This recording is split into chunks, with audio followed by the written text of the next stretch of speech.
touchdown, touchdown. Let's throw ball down first down. Let's throw ball down every down. First we score and then we down. Having fun, look around. Nobody loud is ready to crowd. Nobody proud is ready to crowd. And the valley like me now.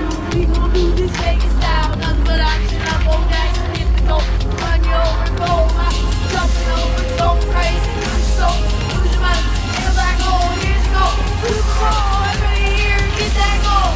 Don't need no invitation. We are that Raider Nation. We rock that black and silver. We make them shake and shiver. We make them reconsider. And we still commit. So if you wanna be better, you can come and get it. Vegas Raiders.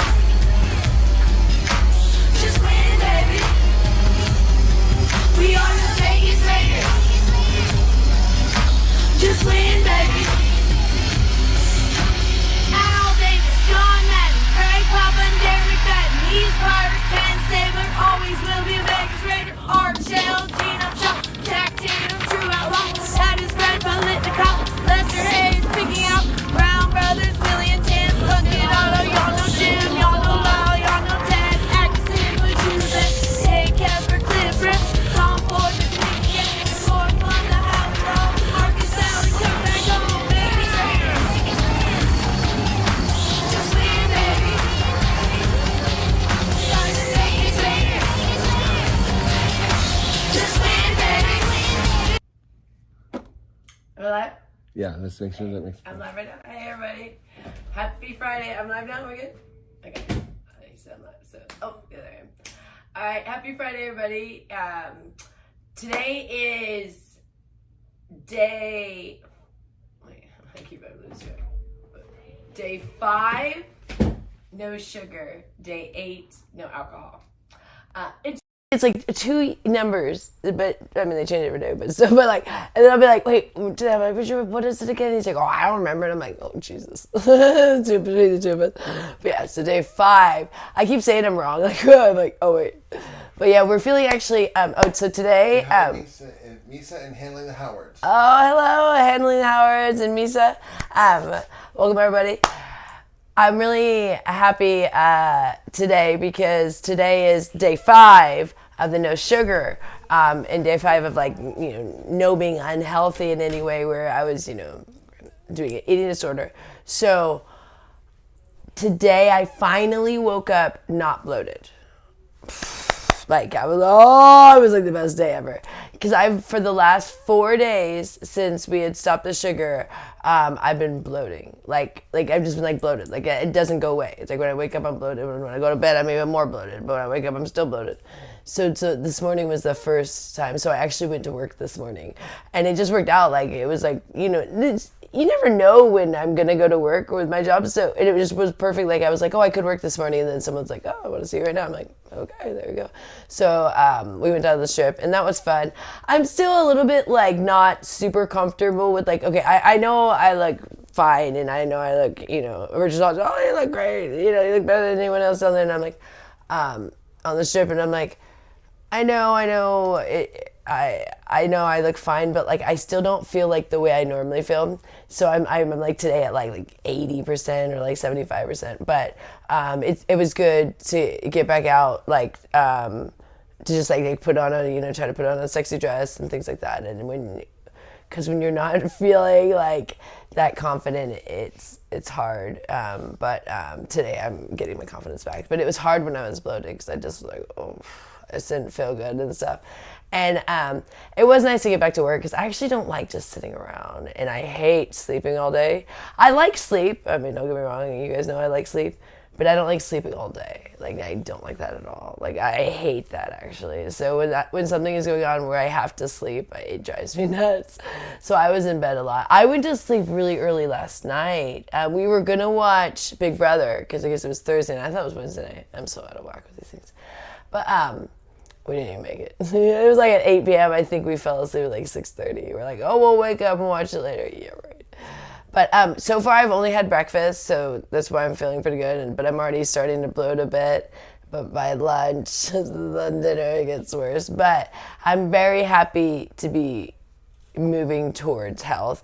And I was talking to Rich about this morning. I think he recorded me. I was saying that if had not done this diet before. It's the keto diet or the carnivore diet, whatever you want to call it. Richard's doing a little more keto. I'm doing a little more carnivore. Although I've had a little bit of eggs, so that's a little more keto. But I don't know which one. They're all about the same to me. The high protein, the all meats kind of diet, basically. And eggs.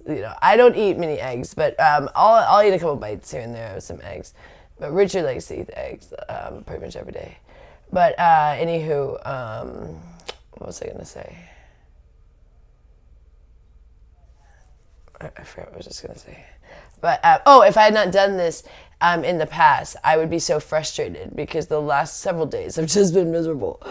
And so I do encourage you when I'm in it. Sometimes you might not be able to have that much time to just kind of just chill for a second because with your work that's the bummer with most people's jobs. Like that's why it has been fortunate my job for the addictions that I had, because my eating disorder was so bad in 2015 that if I had any other job, I don't think I could have quit because I was about to die from doing it. But then when I tried to quit, that was like a good year of just I worked, but not much, because it was like I was so sick. Like I was just like, the recovery was really difficult. So I definitely do not recommend getting into eating disorders if you're young, because I'm 40 and I did it for way too long. So I have a really messed up digestive system now, so it takes a second to get it going again and to just kind of where it doesn't just everything go wrong. And me and Rich were talking too, is when I was doing that drinking in New York, you don't know what other things I messed up, because it is poison that you're just pouring down your body when you drink alcohol. So I'm really excited. Day 8, but I was day 14, then I slipped up for a day, and then now day 8. But now this is gonna be forever. I don't want to do the alcohol again. I posted a little short about Manhattan. I go there in 13 days. I'm actually excited this time around, really excited, because as much as I love being home, I also love going to New York. So I do get really excited to go. But the last couple of times I was really leery because of the alcohol, but I'm not going to do it. I know I'm going to be tempted. No doubt I'm going to be tempted, because I kind of got in a habit of it when I was there. Kind of be like, I'll go get my ciders or whatever. But just because I am going to be tempted doesn't mean I'm going to cave in.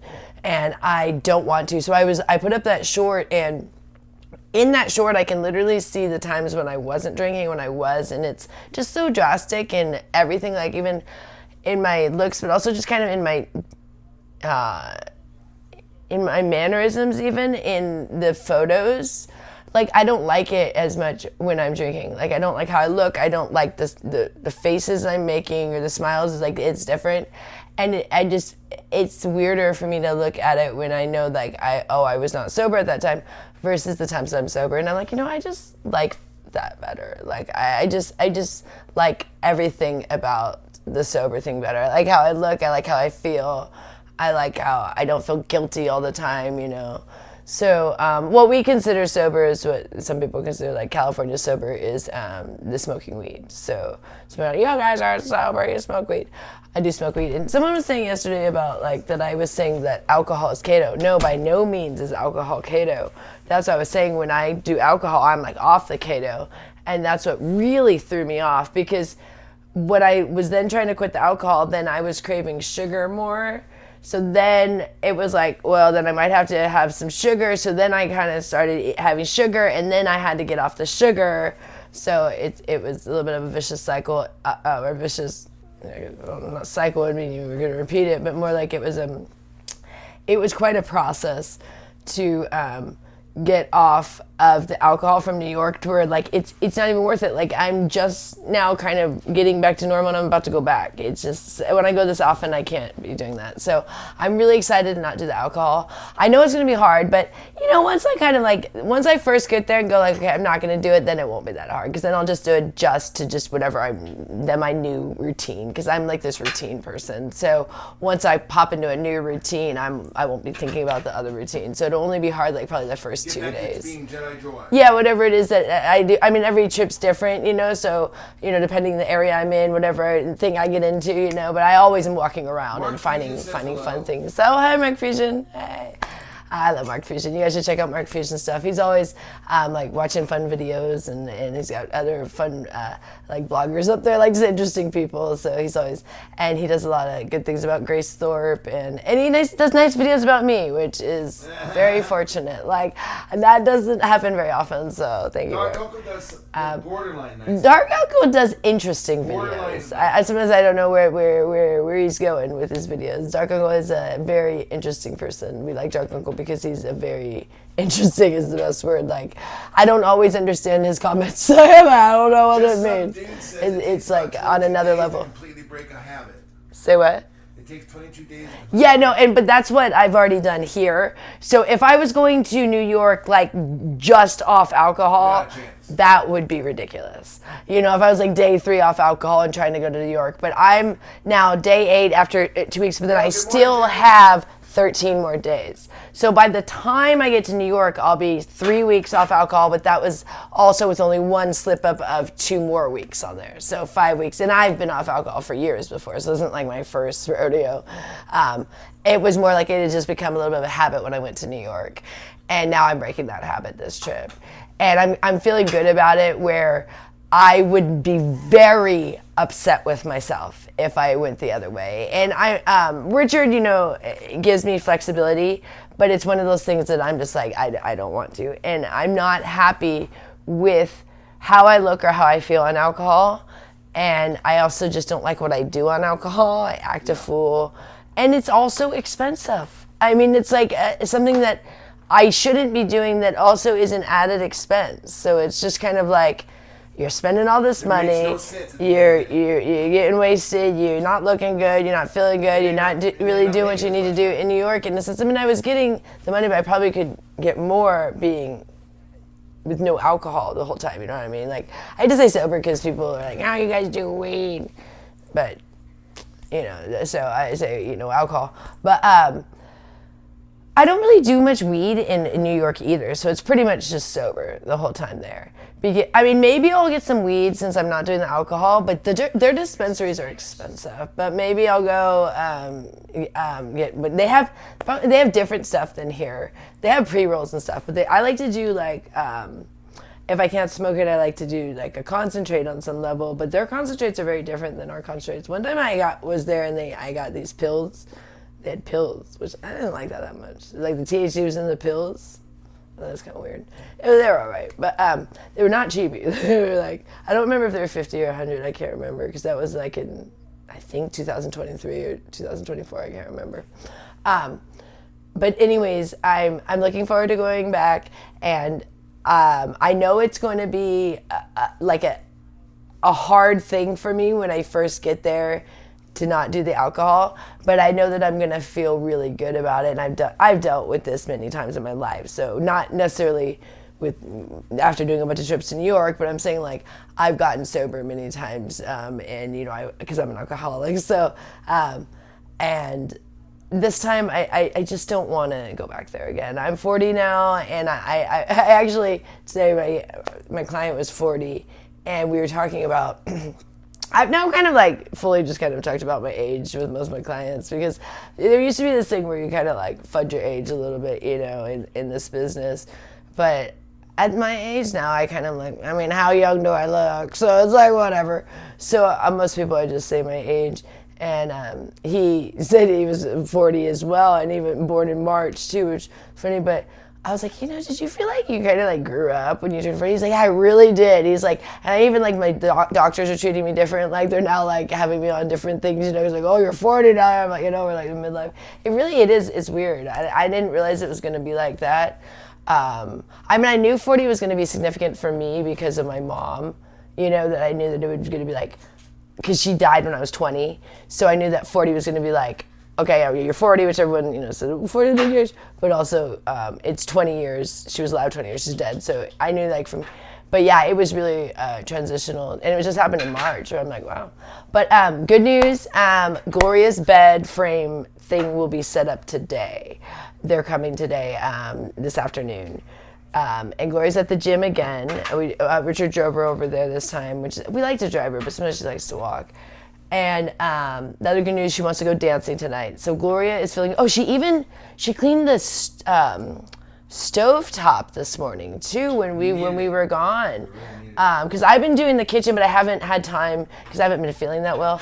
I mean, I've been so bloated to get the intricate parts yet. And Gloria did the stove, which was really nice. The where you take the grills off. And so that was, we're like, wow, we were gone. We didn't even know she was doing that. Otherwise, we would have offered to help her. But she did it while I was at work. And so she must be feeling good. I mean, the fact she got up and did that. Richard had made breakfast. And I didn't have breakfast till I got back from work, which was nice because now I haven't had lunch yet, which is good because I tend to have my meals too early. And then in the evening, I'm kind of like white knuckling it because I'm trying to just do the keto here. Mine's even more carnivore. Today I've only had the pound of burgers and then I ate a tiny bit of eggs. But Richard has had, I think he's just had a pound of burgers, right? Yeah. But he's been doing the Nathan's and the eggs. I ate those little bit of eggs that Gloria left. It was like a tiny bit of I ate those today. I once in a while eat a tiny bit of eggs, but I won't even usually eat a whole egg. I don't know. I don't have anything against eggs. They're fine, but they do have carbs if you eat too many. There's some people that do the keto diet and they go nuts with the eggs. And you do have to watch it if you're trying to watch your carbs, because the keto diet you have to watch how many carbs you have during the day. It's usually anywhere from 20 to 30. So it's usually what's recommended but it depends on the person to stay in ketosis. So I think we're going to be in ketosis pretty soon. I'm starting to really feel better. And this morning I woke up feeling really good. It was actually really fortunate too with my call this morning because I was already up and I was already doing things. And Richard was actually at the store actually. And I had already cleaned a lot of things. And so it was kind of perfect when the guy said he'd come over now, or actually it was he wanted around 7:30 or 8. And so we got there about 7:45. And so it was perfect because it was just I haven't been feeling good all these days. And then as soon as I'm I finally can work, they were like, boom, there you go. So I just felt like the universe was, I mean, this job, you really do have to trust the universe because you have to just hope the calls come in. And it hasn't been that busy the last couple of days, really, which is I hate when it's busy if I can't work. I mean, there's been a handful of people that have texted, but it hasn't been super busy. But now it feels like it's going to be busy this weekend, it's just kind of perfect timing. But I hate when I'm not feeling good and my phone's blowing up and I'm like, oh, jeez. So it's all kind of lined up perfect.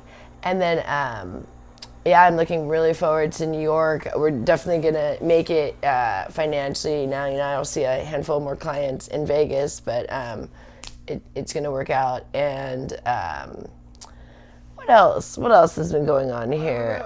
We haven't done a lot of things that we've been wanting to do. I still haven't washed the car. Because as soon as I start eating right now, then my burgers, then I do start to bloat. So each meal I bloat more. So then by dinner I'm pretty bloated. But I know this will end. It's just part of the process. Because what happened is I had that Candida overgrowth. And if you think I'm crazy, you can look it up. It is a real thing. Candida, it's a fungus. It's like a yeast that we have in our stomach, and I don't know where else, but definitely in our stomach. When you eat healthy, there's no issue. They just are there. I don't know what their purpose is, to be honest. But when you eat unhealthy, they flourish, and then they become a real nuisance to your stomach. They cause a lot of issues. One thing, they cause a lot of cravings. So when there's a bunch of these, because the little organisms living inside you, they're hungry, and they can make you crave things, and they can want sugar and high fat things, and so because they live in your fat and then they feed on sugar. And you crave all these, really fatty and sugary things when you have all these guys. And so once they start dying off, then you have a whole nother mess of problems that they release all these toxins when they die off, 79 toxins. So it becomes this, first they're miserable when they're living inside of you, when they start to overgrow. And then as soon as you start trying to get rid of them, they become an even bigger issue. So you almost get sicker as you're getting better. But you feel better even though you're sick, if that makes sense, because you can see the light at the end of the tunnel. Each day I was feeling better than the day before. That's why I keep going. I know tomorrow I'll probably wake up not bloated. For the last 2 days I thought that, but this morning it worked. So I thought day 4 I'd wake up not bloated, but day 5 I finally did. And I had a feeling it was going to happen because of just the progress of each day. It was way less bloating each day. The first day was insane. And when I woke up day 2, it was just still and then when I woke up day 3, it was less than day 2, and then day 4, so I could just see by the progression that I was I should be good. I kept telling myself I should be good in the morning and I want to get back to work. Because I don't like just sitting around for days. I actually do like being busy and working. I mean, not necessarily that I always want to do my job, but who wants to do their job? But I do like doing my job at the same token. You know what I mean? I don't like to not do anything. I wouldn't want to be retired. Or just always what are you going to do retired? I'm I don't really want to be retired. I don't care if I'm older and I'm still doing little things. I like the idea of when I see the people that are they're sitting here watching TV and dying, it's I'd rather do little jobs, whatever it is. Not my job when I'm old, obviously, good Lord. But, I've done many jobs, so I can, I have skills in other things. So, especially things that, are just little jobs here and there. But, the idea of just sitting at home all day, I mean, that's what we already do, and I'm not a fan of that. I mean, I do like being home, but I like to be doing things. I don't like to be just sitting. And so when I don't feel good, I hate that I just have to sit in bed, so we watch a lot of TV. But we were watching Big Brother, so I'm getting into that. I'm already into the whole new season. I really lock into these shows when I do start watching them. I'm always I don't want to watch TV, then Rich turns on, and I'm oh, I liked in this other one, too, where... Oh gosh, I can't remember the name of it. It's another one of these reality ones. Richard left it on. He falls asleep, and I'm can't go to sleep. I have to turn the TV off. I can't have TV on. One thing, just the lights of it drives me nuts to sleep. I put my little blinders, but and then when I hear them talking, I can listen to music and go to sleep. That's what I do, but not a TV show. When someone's talking, then I want to listen. But music, I kind of just drown out. It's different. But anyways, especially when it's songs I've heard a million times, I play my liked songs. But, so it's this show this one's a funny one. Gosh, I can't remember what it's called. But they send all these people out to, I think they're somewhere in Australia, but I'm not even sure on that. I think it's Australia. And these contestants have to climb this mountain, this really, one of those huge ones. And there is, I think, I want to say, I don't know how many people there are, but there's $1 million I think there's 17 of them, I want to say, somewhere around there, somewhere between 17 and 20 people that have the $1 million in their backpacks, and they have to get to the top of the mountain together. And some of the people are very fit, some are very large, some of them I'm how is that person going to get? One person already didn't make it, and what happens if they quit or if they, go out with an injury or, the health, then whatever was in there, because the money is distributed between all the backpacks. And, they have to carry all the other stuff too. But if they have the cash, they have the cash. It's not that heavy to carry cash. The $100 bills. But they have all their other supplies. And so when someone goes out with an injury, then the money's gone. So it's deducted from the $1 million. And they have to get up to the top in 14 days. So they have to meet these checkpoints. And if they meet these checkpoints, then they have food and they have nice shelter. But if they don't meet their checkpoint, then they have to sleep in these tiny little things where it's like a sleeping bag with a little bit of a thing. I forget what they call them. Call them some, I don't even remember. But with some of the B. But it's not comfortable and it's really cold out there. They're on a mountain. And there's no fire or anything and no food. So it's a pretty funny show, but it's also really sad because they also make you cut players off, eliminate them, and then steal their money too. Or some of them, when you cut them off, they're just eliminated. But other ones, they make you vote them off, and then you get to take their money. But the ones they make him cut them off, it'll be because they have these obstacle courses.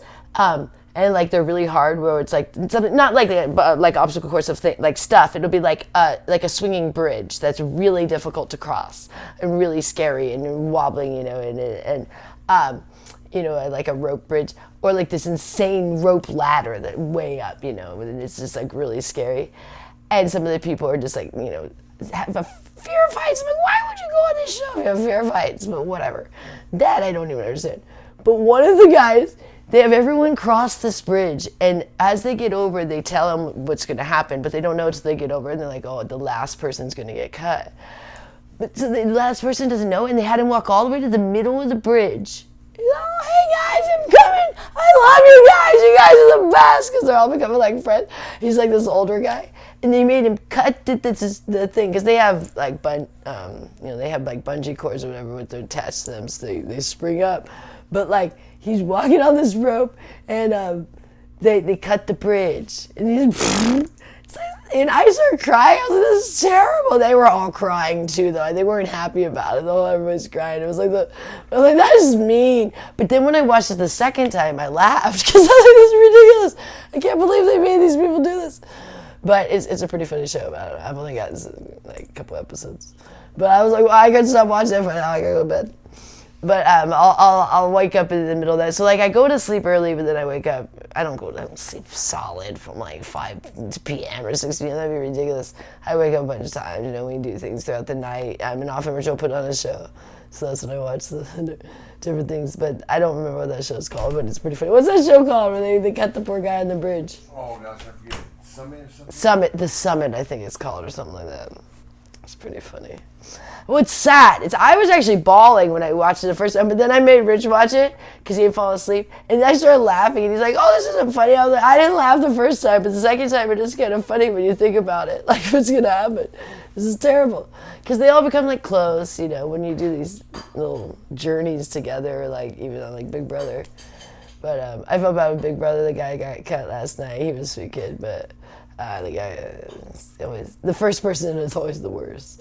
You just must feel like such a loser. I feel bad for the first person. If you guys know the premise, they have the 16 to 17 people. So this year they have 17 people in the house, and they vote them off one by one until there's 2 left. And then the second place wins 50,000. No, I think it's 75,000. And then the winner wins 750,000. I'm like, that's a big gap. Why don't you make it a little more equal, first and second? Joey, have you seen the Squid Game show? Oh, the Squid, yeah. Oh gosh, we're on season 3? I think. Oh, it's so good. I almost gave up on it because I was like, how could they keep this show going? I mean, I was disturbed when I first watched it, but it's such a good story behind all. I don't watch the blood, so I don't like that. I literally close my eyes whenever. When it's going to happen now, when they're going to do one of them horrific things. I don't watch that stuff. I really don't. I don't. I do not like blood, and blood and guts stuff. I don't know why the gore has become so popular. I want nothing to do with that. I don't like horror movies. I really don't. I had nothing to do with those things. Richard will try. I will not watch them. Gloria is my mother-in-law, yes. So I live here with my mother-in-law because she was not taking care of the place. This is not.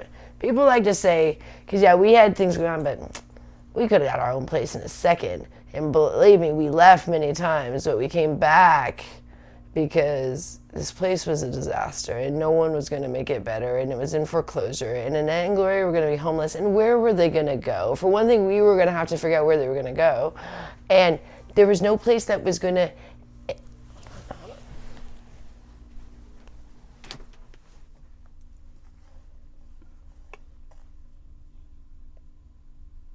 Sorry.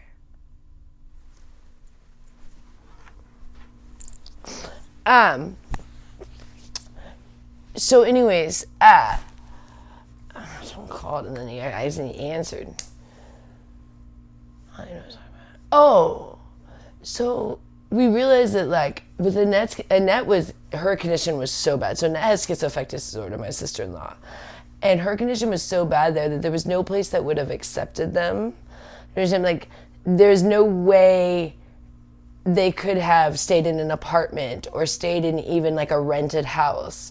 So if they got evicted from here. Like this place was trying to evict them. The whole HOA was trying to get rid of them because Annette was berserk. I mean, she would scream at the top of her lungs around the neighborhood. She would, she broke her window. She was violent. She was a nuisance. She was crazy.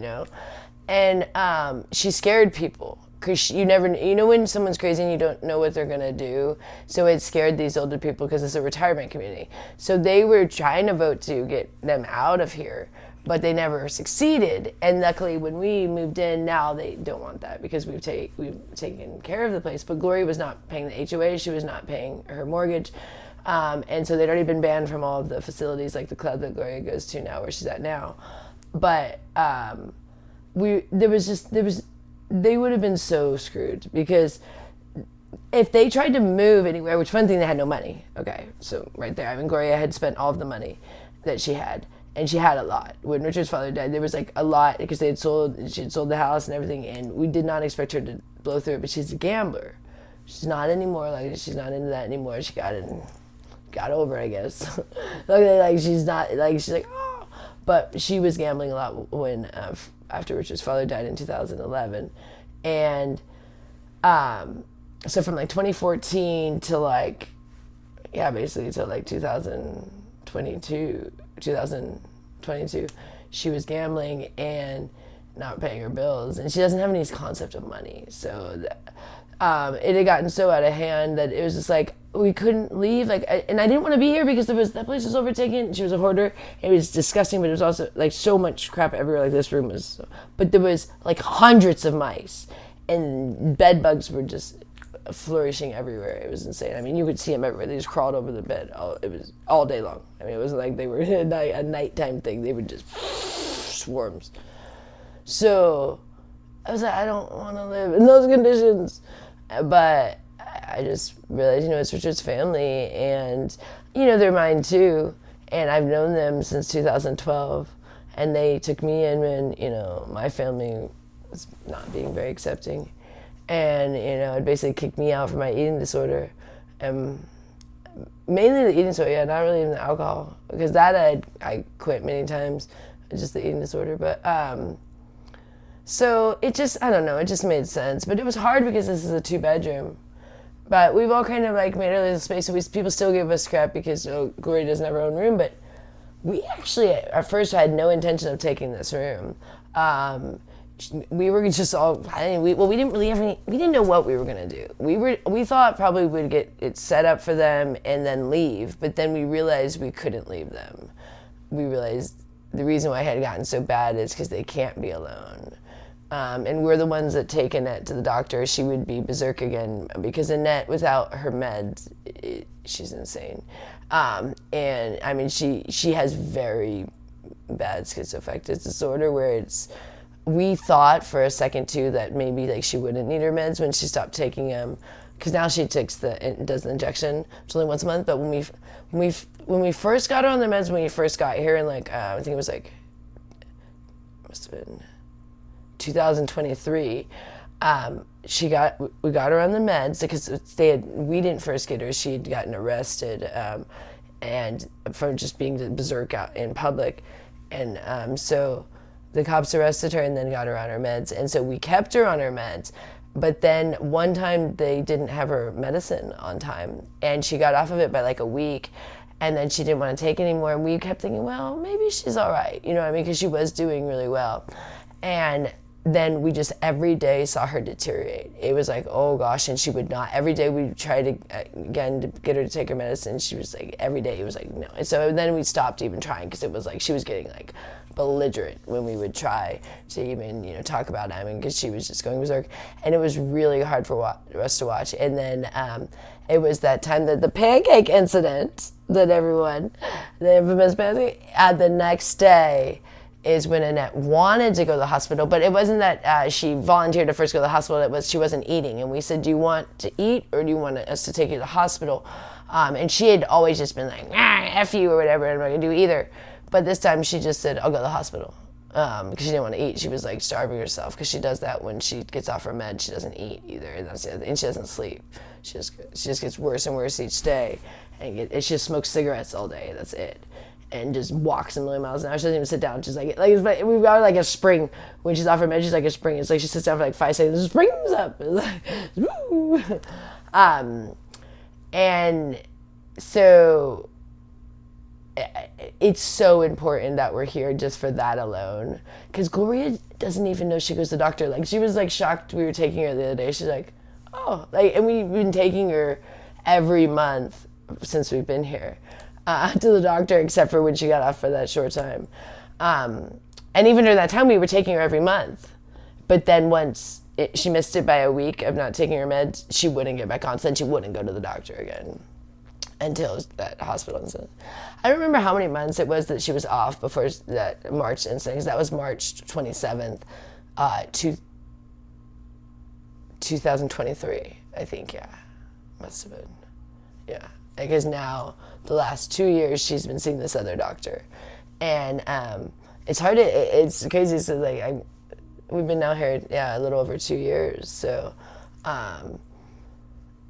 and we take her every month to get that injection, and she likes it now, like, but if it was a daily thing, I think it would be a much more of a struggle, because I don't think she likes the idea of like taking medicine, but she doesn't seem to mind that. She knows it's medicine, but I think it's just that once a month thing doesn't bother her as much. But I think if every day she was taking pills, she doesn't really like that. I think it makes her feel like something's wrong with her, you know what I mean?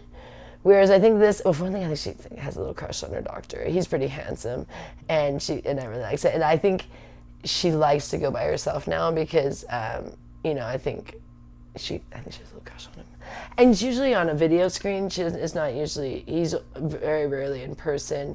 He sometimes is in person, but it's usually on the video screen. But I think she likes it. So, because she always like gets really excited to talk to. Because whenever I'm there, like when it's on the video screen, when I used to go, I would not be seen on the screen. So she said, I just see her like perk up. Why? But sometimes I would sit when he was there. And yeah, I could just tell she gets excited, you know. He's a nice guy. So I think she feels special going in there. She feels independent. So we're letting her do that. And we got the labs, but I guess it wasn't fully, okay, it's kind of a hard thing because it's not really the lab people's fault, because I guess the doctor requested it. But the problem is, if someone's in there and all the tests say schizoaffective disorder, she may not be able to fully consent, and she's using, you know, and she's on disability or whatever it is, the Medicare or whatever, not disability, the Medicare thing. You know, that person might not be the best person to say, oh, can you pay for this $150 thing? You know, just kind of like, I don't know, I mean, she doesn't even have any teeth, you know, but it's not really their fault either. But I guess they said, oh, this isn't covered under your insurance, you want to do it anyways? And she's like, yeah! So one of the tests was $150, which, like, if the doctor knew it wasn't covered, and if we had known it, they would have just said, don't do it. Wasn't that important of a test. So it's just kind of like annoying. I mean, it's not that, I mean, we could pay it. We don't really have that much extra, but it was one of those things, like, it shouldn't have happened. Like, you know, I mean, it's just like an additional $150 that, like, the doctor would have just said, oh, don't worry about that. Because there was several tests, and no, it doesn't, it's just things testing certain, you know, her levels of something. One of them, I guess, cost $150. But, so Richard's calling. I think they're going to be able to reverse it, but if not, we'll just pay it. But it's just a little bit annoying because we want her to be able to go in and do some of these things on her own too, but then, and that thing, actually, Richard, he did go in with her, but the other part, she has to go by herself once she goes in the back room to do the labs. So if that's the case, that you can't have someone with you, then you got to make sure like that person can consent to things that cost money. You know, I mean, it's kind of a little bit of like, I feel like not like they need to be a little bit more aware. Like if you're not going to allow, like, because he went in with her. This one is not her normal doctor. You go in for the lab thing. He went in with her to check her in, but then they don't let him go, you know, back to do the labs. So it's like, if you're going to have it where the person that came in with the person can't go, then make sure that person can consent to like additional money things, you know. I just feel like, I don't know, a little bit annoying there, but it's not fully their fault either, because I'm sure they think that she can, but I don't know, you know, it's one of those little loopholes. But anyways, because Annette doesn't know, you're like, oh sure, it could be $1 million, like sure. But anyways, she's doing really good.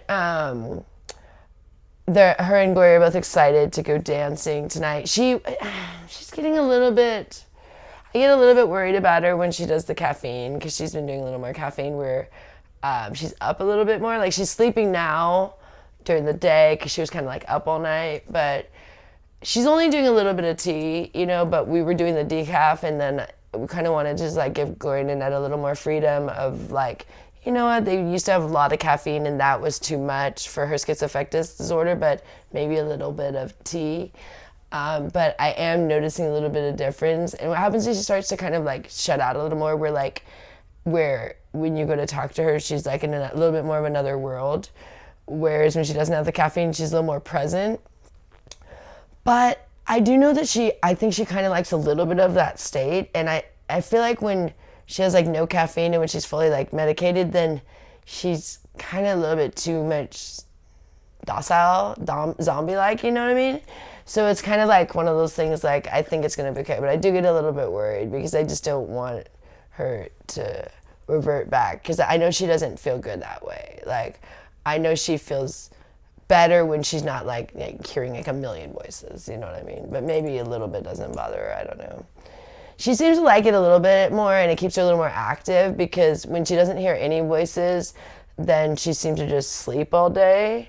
So I think she's kind of used to the voices, so maybe that kind of, keeps her a little more active. She walks a little more. But, for me, I always like want to, have her just not feel, any sort of voices, but I don't know if that's necessarily the best for her. So we're kind of just feeling it out with a little bit of tea. You guys know how I feel about the caffeine, but I also don't want to be so rigid around here. So if you guys don't know that, I don't drink caffeine, and I used to be the biggest coffeeaholic ever. That's all I used to consume. If people knew me from my past, they'd be like, oh yeah, Joy was the biggest coffeeaholic. I mean, when I was younger, like it started when I was young, because I started drinking coffee when I was 5, because I cleaned the school with my mom, and we had to be there like 5 a.m. So she would give us mochas in the morning. They were terrible, because my mom would make them homemade, and she wouldn't stir in the chocolate powder, so it'd be like a puff of chocolate powder as you're drinking it. Thank you, Mom. Could you stir it better? My mom did everything fast, so everything was like half-assed. But she'd bring your mocha in the morning, and then you get a puff of chocolate powder in your face. But anyways, yeah, I started very young, and then I got really into like the blended ones. Oh gosh, once they blended coffee, that was like, oh Lord, and put whipped cream on top. I mean, and they literally put ice cream in them. So basically a milkshake. I became obsessed with those. Oh, quick question. How long has coffee milkshakes? milkshakes? Seeing this doctor? 2 years. 2 years now. Has this one ever prescribed Annette Depakote? Yes. At the very beginning? He didn't like it. He only did because we had talked to him about it in the beginning. Okay. Yeah. He didn't like Depakote. Yeah. So, yeah. Yeah, he did not like. What happened is her other doctor had given her that, and when we first went to see him, she was doing Depakote, and we were like, or she'd been doing Depakote, and we're like, that worked for her pretty good. But then when she started to get better and better, we found that Depakote was too much zombie-like for her. She just slept. But in the beginning, for one thing, she needed to sleep, but she hadn't slept because she'd been so berserk and never sleeping. Part of her disorder, she never sleeps, and so for the first year she like needed some good rest, but now it's like she slept enough because it's been 2 years. But yeah, she doesn't like that one. She doesn't like it at all. Yeah, so so it's been almost 2 we years. listened to Annette too on which one, because she doesn't mind the Abilify. She does not like the Depakote. It makes her feel like a zombie. And that doctor, her new doctor, doesn't even like it. But we talked to him about it when we first got there. She has the right to decide what she wants to take. Yeah, no, she's right. For one thing, we have no consent over what she takes, actually. We don't. We actually don't have that. We don't legally have it. No one has legal guardianship of Annette. She's like her own person. So she doesn't want to take it. So that's probably why she can consent to things, but it's a little annoying. But anyways. By the way, we've been here for about 3 years. We spent the first year getting Annette's trust. I mean, that was the big thing. Well, we've been here about like 2.5 years. Yeah, 2.5 years. So I mean, that was a big thing. And then, I mean, it was a big issue. You guys think everything should happen overnight? You just throw her in a van or something. But oh no, well, and for one thing, if you guys ever deal with like real life and you ever have to take care of someone, you'll see that you can't just like force them to do stuff. I know you guys are control freaks, but that's not how it works in real life with an adult. Yeah, I do. The thing is, and no one should be giving advice to us on how to care for Annette, because everyone with schizoaffective disorder, it's different. And we have, for one thing, Richard and Gloria aren't her family, but we have actually tried different things, and we've really seen what works for her, and we spend every minute with her almost, you know what I mean? Like, we're here all the time, unless we're working or I'm in New York, but when I'm in New York, then Richard's here. So we actually at this point do know best, and the doctors do ask us when, you know what I mean, and they know that we're there, you know what I mean? Like, he knows when he sent Annette with that piece of paper that she was taking it to us. Like, he knows we're the ones taking her, even when we don't go in with her at the doctor's. I went in with her for a year to see that doctor, and then she kind of got tired of it, because it's such a routine thing. Like, it's very easy, you know, like he only asks her like 2 or 3 questions, and then she gets her injection, and then we go about our way. And I think they weigh her and maybe check her vitals or something like that. I don't know. You know, it's like, it's very simple. I mean, she's in and out like anywhere from 10 to 20 minutes, you know. So it's she got kind of tired of like feeling like she was being babysat by me going in with her. So like, she likes that freedom. But with the Quest thing, Richard went in with her. They just wouldn't let him go to the next part, you know. But anyways, yeah, at this point, we really do know what's best for Annette. And honestly, I kind of learned, like, people need to stop telling other people what to do, really. I mean, especially telling people how to run other people's families. This is our family, and this is my family. I've been with this family for 13 years, so it is my family, even though I'm not blood. Like, I mean, if anyone else had been with a family for 13 years and been married to the brother and son of the people here, I've been married to Richard for 11 years. You guys wouldn't be questioning. It's just because it's me you guys question. But anyone else, if the lady's like, oh yeah, I've been there for 11 years, you wouldn't be like, oh, let me give you advice of how to run your family that you've been married into for 11 years. You guys wouldn't even bother to do that to someone else. And I know you wouldn't, because you probably barely even know any people that have been married for 11 years. And if they did, you'd be like, good job, that's awesome. I'm not going to give you advice. Can you give me advice on how to stay married for 11 years? What about that? So, and you're, oh, well, the job you do. Well, that's even bigger that we stayed married with the job that we do. It's even harder. I mean, that's how like solid we are, that we can do the job that we do. And he didn't meet me with me doing this job. We were doing other jobs. We got together. We were still doing other jobs. Then we moved to Panama, and I decided I wanted to do this because it was legal there and we didn't speak the language. And Richard, it was never his idea. It was never anything like that. And neither of us had any experience in this. It's not like we knew what we were doing. And we decided together as a couple. We weren't married yet, but we had been together for, already almost a year but I'd known him since 2009, and this was 2012. So, I don't know. We kind of just knew once we got together we were going to stay together, and we knew we were going to get married, and then we got married as soon as we got to Vegas. So we lived in Panama for a year, and we lived in Portland for 6 months before Panama. And then we got married 2 months after we moved to Vegas. Not even 2 months, because we got to Vegas the end of November, and then we got married January 1st. So, yeah, so it was, Panama definitely, created a forever bond. After we lived in Panama, it was, no question, me and Richard were going to be together forever. And, I'd already lived with Gloria and Annette prior to then in Portland for a short time, but, we had the 4 of us lived, it was in Richard's condo. They had moved. They were in this place. And then when Richard's father died, both Gloria and Annette came to Portland. And that was before I was part of the picture. I knew Richard, but I hadn't been dating him yet. And so when I first started dating him, Gloria had just recently moved in within the last several months.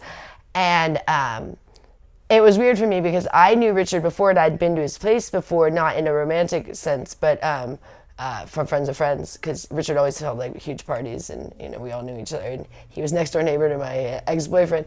So I'd seen his place like being really clean always, and then like once Gloria lived there, she had like taken over. It was like a disaster in the living room. The other 2 rooms were clean, but the living room was like glorified, where you just put stuff everywhere, and just tons of food. I mean, just like because he had a huge kitchen with like one of those huge bars. He had the best unit in the whole building.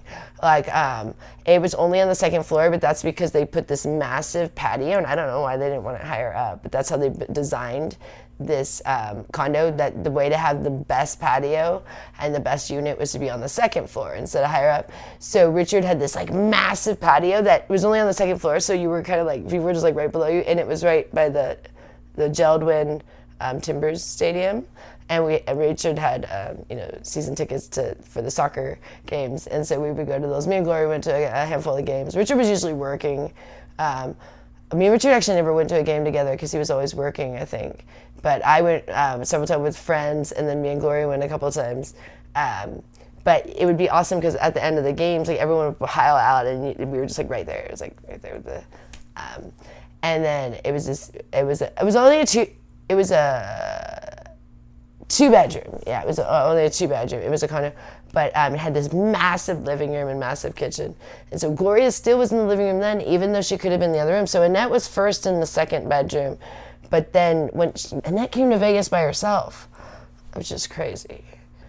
And so I didn't know that was crazy at the time because I didn't know them well. And so me and Richard would be in the main bedroom, and then there was that other bedroom Gloria didn't want to use, and it was a very nice bedroom, and it had a dresser and a desk with a computer in there and a nice bed and everything.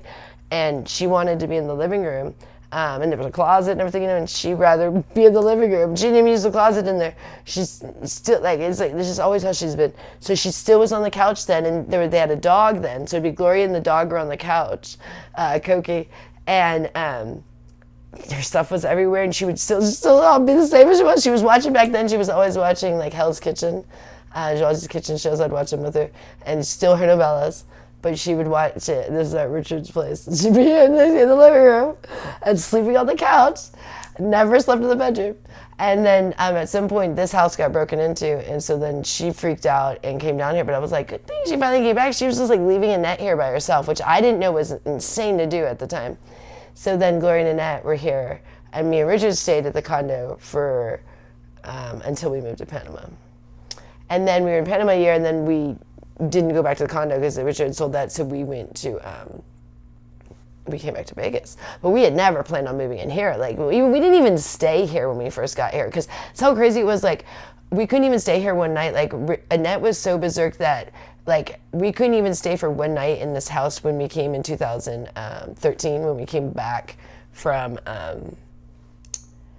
No, we didn't even try. That's right. We didn't even try in 2013. That was in 2012. When we drove her the car before we went to Panama, we tried to stay here one night and we couldn't. Like, we were like, we have to go get a hotel. I mean, it was insane to even stay here. So the thought of ever living here had never crossed our mind.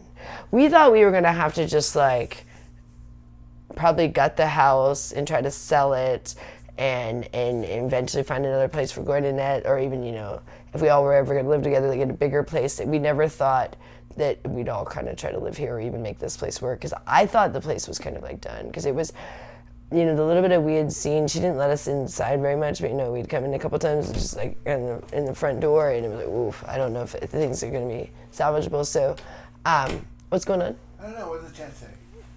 The room will not, or simply zone while Joey debates. No, she'll read the chat.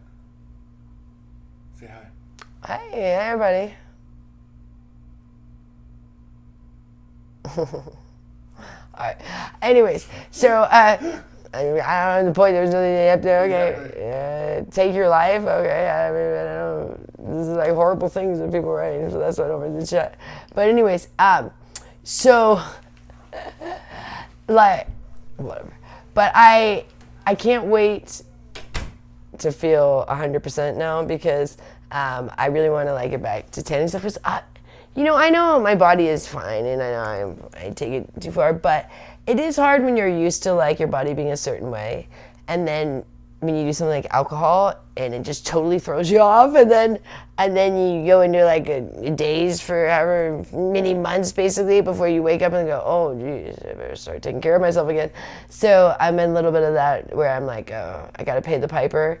But I know I look fine, you know, but I am seeing the wear and tear of what the alcohol did to me, and definitely how I felt.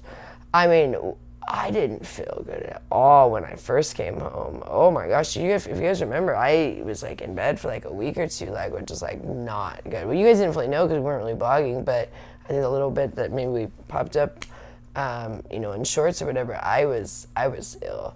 And I was like, that's just ridiculous to do that to myself. Like, that's insane. Like, I'm 40 years old, I can't do that to myself. Like, how many times am I gonna do that? So I'm feeling so strong about like not drinking, but my only concern is the food now, because it's going to be one of those things like I hope I can stay fully on my keto diet because it's feeling so good. This is day 5 of the keto diet and it just feels good, and I'm like coming back to myself and I'm getting my energy back and I'm feeling alive again, and I'm not feeling depressed. I was really depressed when I was like consuming all that sugar and alcohol. It was like there was the moments that you feel like, oh, you know, like when you first take your first sip or, you know, your first bite of sugar, but then there's all those other moments that you just feel like crap. And when you're on a keto diet, you never really feel like crap. Like only when you're first getting on it, you know, then it's not so fun. But you still feel better. Like I still, even this crappiness of even like the bloating was still better than like how I felt when I first was coming off the alcohol. That was way worse. For one thing, my like nerves had gotten so shot that I was like shaky a bit. Not like bad shaky, not like a total alcoholic, but it was like I could just feel that I was just a little bit not still like I normally am. Like I would have been horrible, you know, trying to do surgery or something, where I'm usually a very still person. And I mean, I know I bounce around, but I'm saying I can be very still. I can be very precise. And I just felt like everything, like I was off balance. And that lasted for a while. And so I'm just really excited to not go through any of that. But, and I think a lot of people are hoping I fail because I got a lot of haters. And those ones I want to prove even more to. And I understand why you guys think that I'm going to fail because, you know, I've drank the other trips. But that was because I was kind of planning on that. Like I had already kind of like been like, oh, I probably will. This is no. I don't want it to be a part of my trips anymore. And I don't know how many more times I'm going to go to New York, but I definitely don't want them to just be drunken debacles, you know, where like I barely remember anything fun except for drinking. Then that's not, you can do that anywhere. You know what I mean? Like, you can be drunk anywhere. You don't need to be in Manhattan to be drunk. So I'd rather enjoy the city, and it's gonna be nice. I mean, it's sometimes a little humid this time of year, but it's nice because I'll walk when it's humid, whereas when it's like really cold, then I stay in my hotel more, and I don't like staying in my hotel room. I mean, I don't mind being in my hotel room because I always have a hotel that has a window that opens. I'd rather have a window open than be like high up in some one that like has closed windows. I can't stand that. So I like to like be, I mean, I like to be decent level up, but like I don't mind if it's only like a 6-story building if their windows open. I prefer that than these high rise that the windows don't open. I can't stand that because especially if you're in there for X amount of days, just having no air circulation is just like sex. And then if I want to cook my burgers too. So, and it's not for any sort of smoking, since I don't smoke weed at the hotels, it's not worth it. They charge like $250 and you can sometimes get kicked out. And so I don't want to go there with either of those things. And the worst would be the kicking out, you know, and then you're out your money that you paid. So that would be horrible. So I don't even play with that. I'm someone also that's, I don't know if you guys know this about me, but I'm very like type A about things. Like I'm so aware of like, I don't want that smell to bother the neighbors. Richard's not that way. That's why when we lived there during the pandemic, we smoked weed because Richard's like, oh, I don't care, you know, but I'm always like, oh, I don't want to bother the neighbors. So I get a little self-conscious when I cook the burgers, but I kind of need to do that. So I'll just have to deal with that. And if it goes south with that, then I'm just going to really try to be so rigid about sticking on protein. And it'll just make me feel good, and I'll feel proud of myself, and then I'll come back and like bounce right back to like in Vegas, not be this like, oh, I need X amount of days to recover. I'll have to only need a couple of days to, just because you're tired and the jet lag, maybe like 2 days, 2 or 3 days most, to kind of like bounce back to right back to my normal routine, where this has been just like too much time. And just like it's not even almost worth me going to New York if it takes that long to recover afterwards. You know what I mean? And I don't know, I'm feeling really excited to just have a really fun time in New York, of just like the times that I did not drink were much more fun, of like I explored the city and I got a lot more footage, which is much more fun. Like these last couple of times, a lot of my footage is just like in the room, because I'm just like drinking and like this dumb stuff. So the other times when I wasn't drinking, it's a lot more like around the city, because the last couple of times it was like I mainly just would walk to go get more alcohol or something, or walk to do something that was necessary, not like necessarily like go on an adventure walk, because when you have alcohol, like you're like, this is fun enough, I walk around the block, that was fun, you know what I mean? It's kind of like, that's the problem with alcohol. It's kind of like everything seems fun, which is like, oh, that's great, but then like you're not appreciating the things that are actually fun, you know what I mean, versus the things that are not. So you're missing out on the things that are really awesome. Like if you spend your whole life drinking, then you're like, wow, that's amazing. Like I was in this one city and I didn't even realize, because I was just drunk the whole time. You know what I mean? Versus you can just drink at home, you know what I mean? So it's like, why be in an amazing city and not appreciate it? And I was getting excited because today they gave me one of those memories. So I always, those little shorts, I do those memory ones. My phone just gives me those, and it gives me new ones, and it doesn't always give me new ones, but then it sometimes doesn't. So today the one it gave me was a memory from, it said it was my March trip, but all the photos are not from March. So I'm like, I have my beanie on all those times in March. So it got it confused. So it's actually my January and March trip. But my phone sometimes has the dates wrong. Most of the time it's right, but sometimes it's wrong. According to like, sometimes we share photos, or they're getting better with it, keeping the date of like the original photo, but it's hard if things are screenshotted, different things. But every once in a while I'll have a really old photo and it'll say the date was like a more recent thing. Like it has this really cute one for the feature photo that was like me, Gloria, and Annette in 2014 at Christmas. One of our only photos we've actually have together from like way back. And it said it was like 2021. I was like, no, like 2014. But it doesn't always know the right date on the thing, especially with the old photos. It has a lot of my really old photos say 1969. I was like, I wasn't even born then, but okay. But then it has some of my mom's in 1969, which I'm like, that actually might be accurate, because she was born in 1959. So I think it's where it came up with that date. But I don't know. It wouldn't have any way to know the date of those, because those were scanned in photos. So, anyways, I think that's just the date it starts with. But anyways, we have so many photos on Apple. Richard actually needs to take his phone in, because they'll replace his phone. It is like, he dropped it several times now, where it's like, he hates cases, which always means he breaks his phone on some level. But it's we have the warranty thing, so they fully can fix it. And they also had to order this part, because we already went in to see them, and they ordered it, and so he needs to go in there because they can fix the whole thing, and it's like getting bad, because it's like he's dropped it a couple times now, so it's a mess. And so we just gotta, I think he's gonna go today. We are so bad about doing things like that. Like we put it off. Like even though it's free, it's just like going to the Apple store, because always you have to go to the mall. And it's a little bit of a pain in the ass. I mean, here they have it. It's an outdoor mall, so it's a little easier. You don't have to deal with going all the way into the mall, but it's still just, I don't know, us getting to a place like that. Like, we don't mind going to the grocery store that's just up the street, or, getting a net or cigarettes, little things like that, go to the bank. But, like, things like going to the mall is like, oh, that's why, like, going to the Macy's is a little more of a thing for us. I want them to go while I'm in New York. And also, I want the ladies to get their hair done, and I want both Gloria and Annette to get their hair done this time.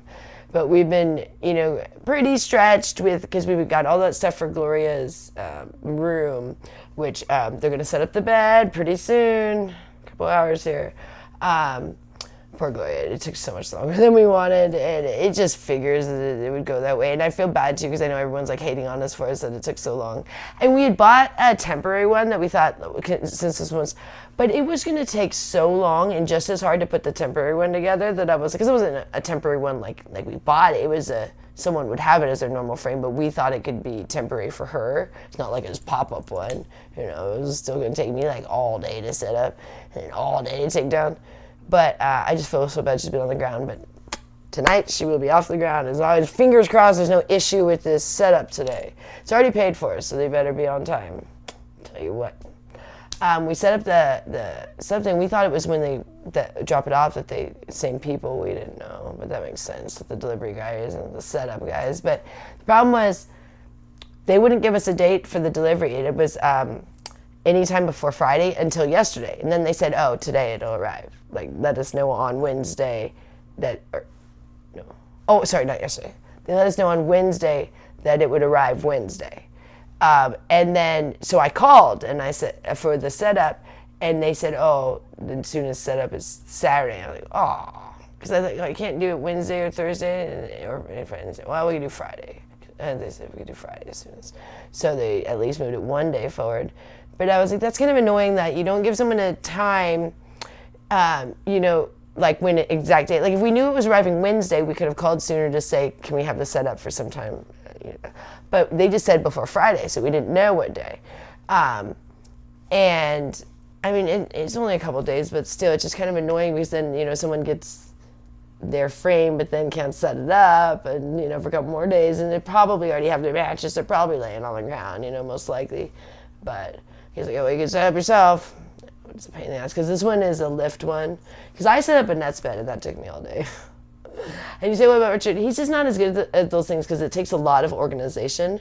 He did do the curtains in a Nets room, and he's going to do the curtains in the living room. But things with setting up like a bed, there's so many little pieces nowadays with those things. It's so intricate that you have to be really organized to even put it together, because you have to keep all your pieces together. You have to, make sure all the parts are together. So you have to have a really organized mind, and Richard's a more scattered mind. So even though he could do it, but I'm better at the organization of it, but then the physical part of it, is harder for me. He's stronger than me. So, we do it together, but still, it's just like, I was like, with it being where it's going to be lifted and it's got like electronic to it, you got to I was like, let's just have someone set it up. But I thought they would set it up the same day, so poor Gloria. But she's going to be really happy once it's set up. I know she's going to really like it. She already likes the mattress. She's been sleeping on it, but it's been on the floor. It's not the way I wanted it to go, but today it'll be better. And she's going to go dance tonight. And we have everything else. I mean, we have everything for it. We have a new comforter for her that fits, the sheets that fitted, everything. She didn't want to put on any of that stuff. She wanted to use her other stuff until it was fully set up. So we're like, Gloria. So we have all that stuff to set up. So that'll be fun today once the frame gets set up. I'm going to help her put on all the stuff. Because now she's got the queen out there. We moved that. We got to figure out what to do with right now, all of the stuff that was to the side is now just over by the piano. I got to figure out where to kind of move things. And we also just got to figure out a little more organization out there, because now she has a little less space because her bed is bigger, which I'm glad she has a bigger bed. And she needed a bigger bed so that she could kind of roll over a little more, because she was in that little tiny thing. She kept saying it was fine. She liked it that way. She didn't want to take up the whole living room. We were like, no, we're going to get you a bigger one. Because even this time we were talking, she was saying, oh, it's good small. We're like, no, we're going to just move over the other stuff, move the couch, get a queen size in there for you. Can't be on these tiny little dinky things. So I know she already likes it better. She looks like she's sleeping better, but she'll even be better when it's lifted up today. And that's my mother-in-law, Gloria. Yeah. She's at the gym right now. She'll probably be coming home soon. She'll probably be texting Richard for a ride. This time of year, it's pretty hot out. She does like walking when it's nicer out, because it is a nice walk because it's not far. There's 2 or 3 of these clubs in this community, but we're really close to one of them. And that's the one Annette and Glory go to. They could go to any of them, But of course, they go this close. But we're really close. Like some people are not close to any of the clubs. We're really close. So it's not a far walk, but it's so hot that we're like, just call us. But sometimes I think she just wants to walk or whatever. So sometimes we don't even know if she left or she got back. We're like, why did you call us? But she probably will today although it's not that hot today compared to how it's been the last couple of days. But it's summer in Vegas, so it's like I would like to give her a ride. We're now being so much nicer to Gloria. I don't know why I was ever mean, but there was a lot going on, and I was stressed, and I was a mess, and I've matured. I mean, we've been here, like Richard said, like probably even over 2.5 years now. Maybe it is closer to 3 years now, and we've all matured. We've all grown up. We were all chaotic when we first got here. I mean, like.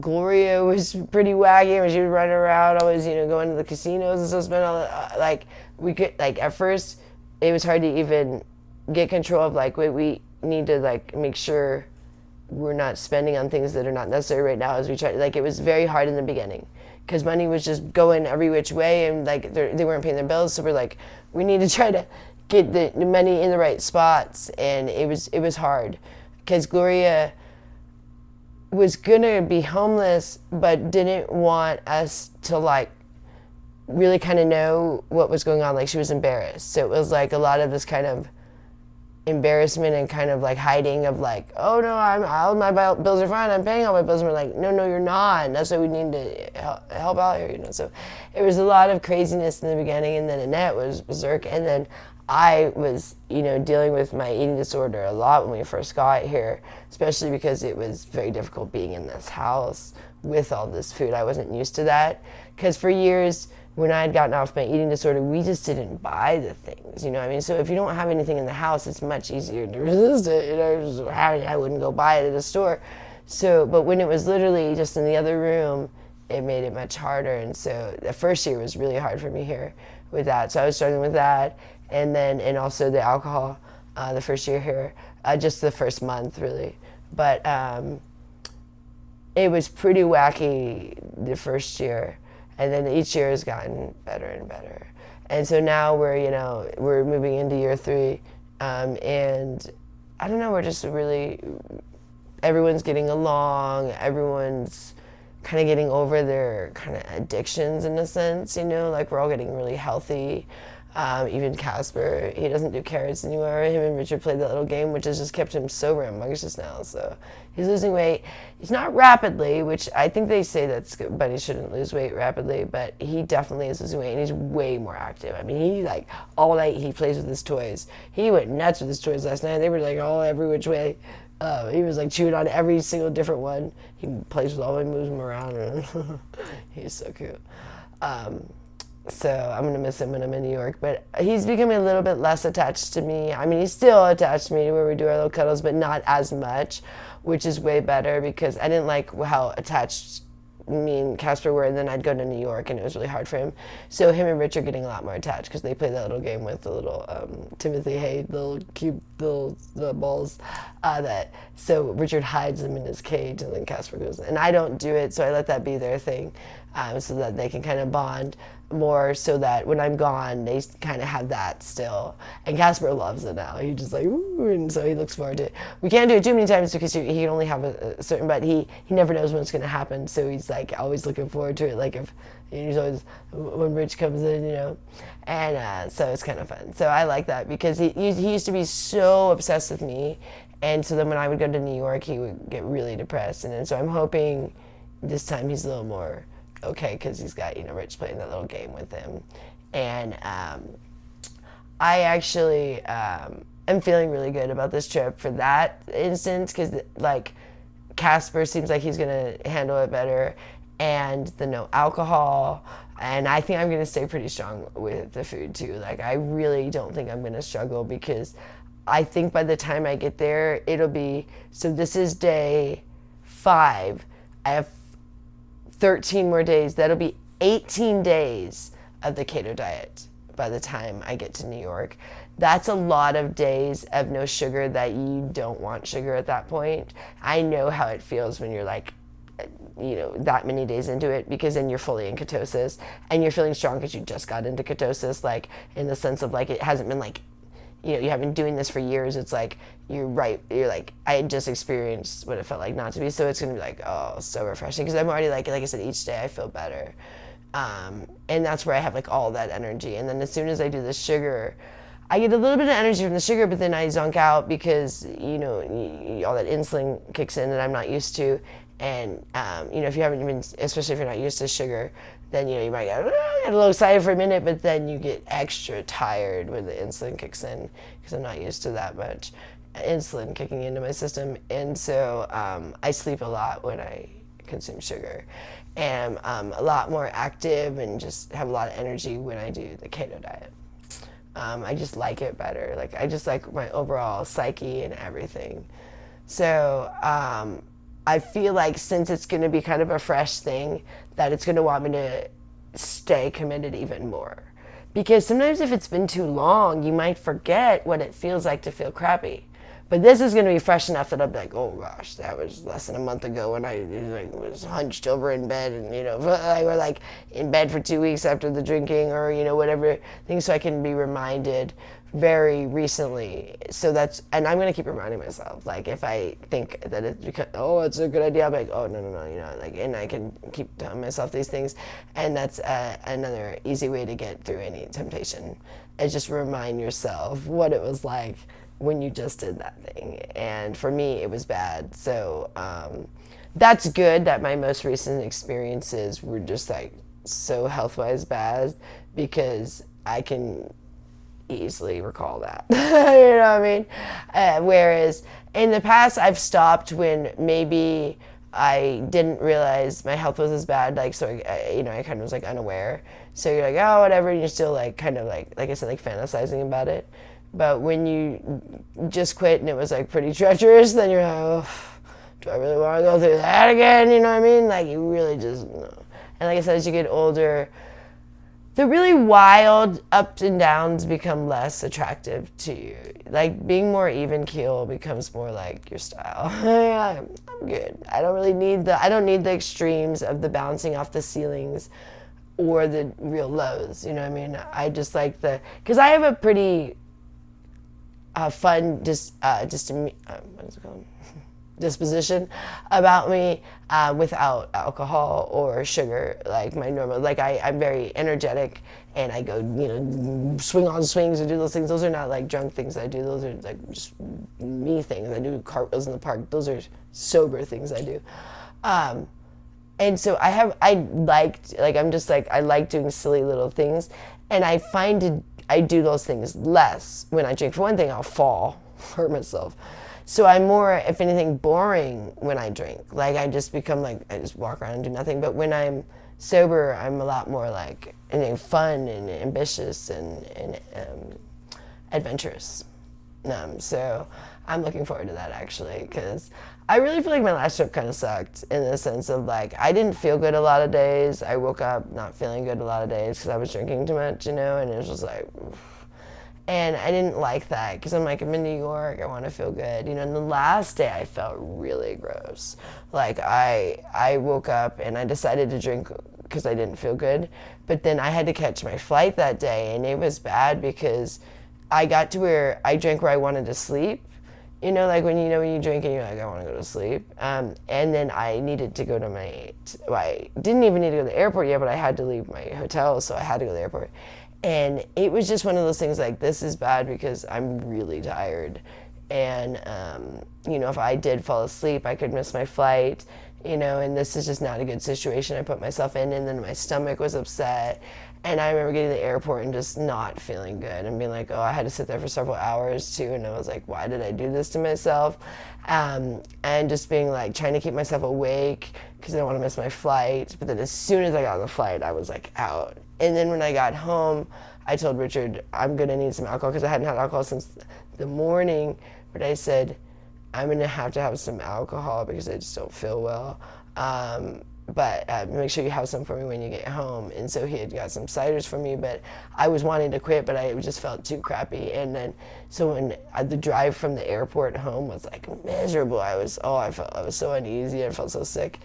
And then when I got home, I started having some ciders and felt a little better, but it was just like, why did I do this to myself? You know what I mean? So I'm just not going to do that again. Like, there's just no way I'm going to do that to myself. Do you understand? Like, I have enough self-control and have enough discipline. I at times can choose to not have discipline, but when I want to have discipline, I can have discipline. I was in the military and I was raised by military parents, and and we were poor, so like as a young child I started having to clean and be like responsible and get straight A's and stuff. So and I did sports, and track and cheerleading and dance stuff. So like I can have discipline. I would just choose at times not to, and so I'm not going to make that choice anymore because I don't want to anymore. Does that make sense? Like, I don't feel like wrecking with my body anymore. Like, it just doesn't sound fun to me. Like, I think for a second, like, it sounded fun drinking in New York, and it was a little bit for a second. But now I'm like, it's not fun, and I'm reminded again why I don't drink, because it is so harmful to my body and my health. And like, it was so hard to recover. Like, I'm just like, I didn't feel good. It wasn't even just it wasn't the cravings. It was, I didn't feel good. Like, I was like, felt like crap for like basically 2 weeks after I got home. And I was like, why do I want to do that to myself? Like, you can learn from mistakes, not even necessarily it was a mistake, but from an experience that didn't go great, that you go, I don't want to do that again. You know what I mean? And I have enough with alcohol that it's like, in case I need to be refreshed again, which I guess I needed to be. But so it's like the more I just, rack up the things of like, okay, and another time when I jumped out of the car, it's like, you're just like, really, Joy, like, when are you just going to end this stupidity? So it's now.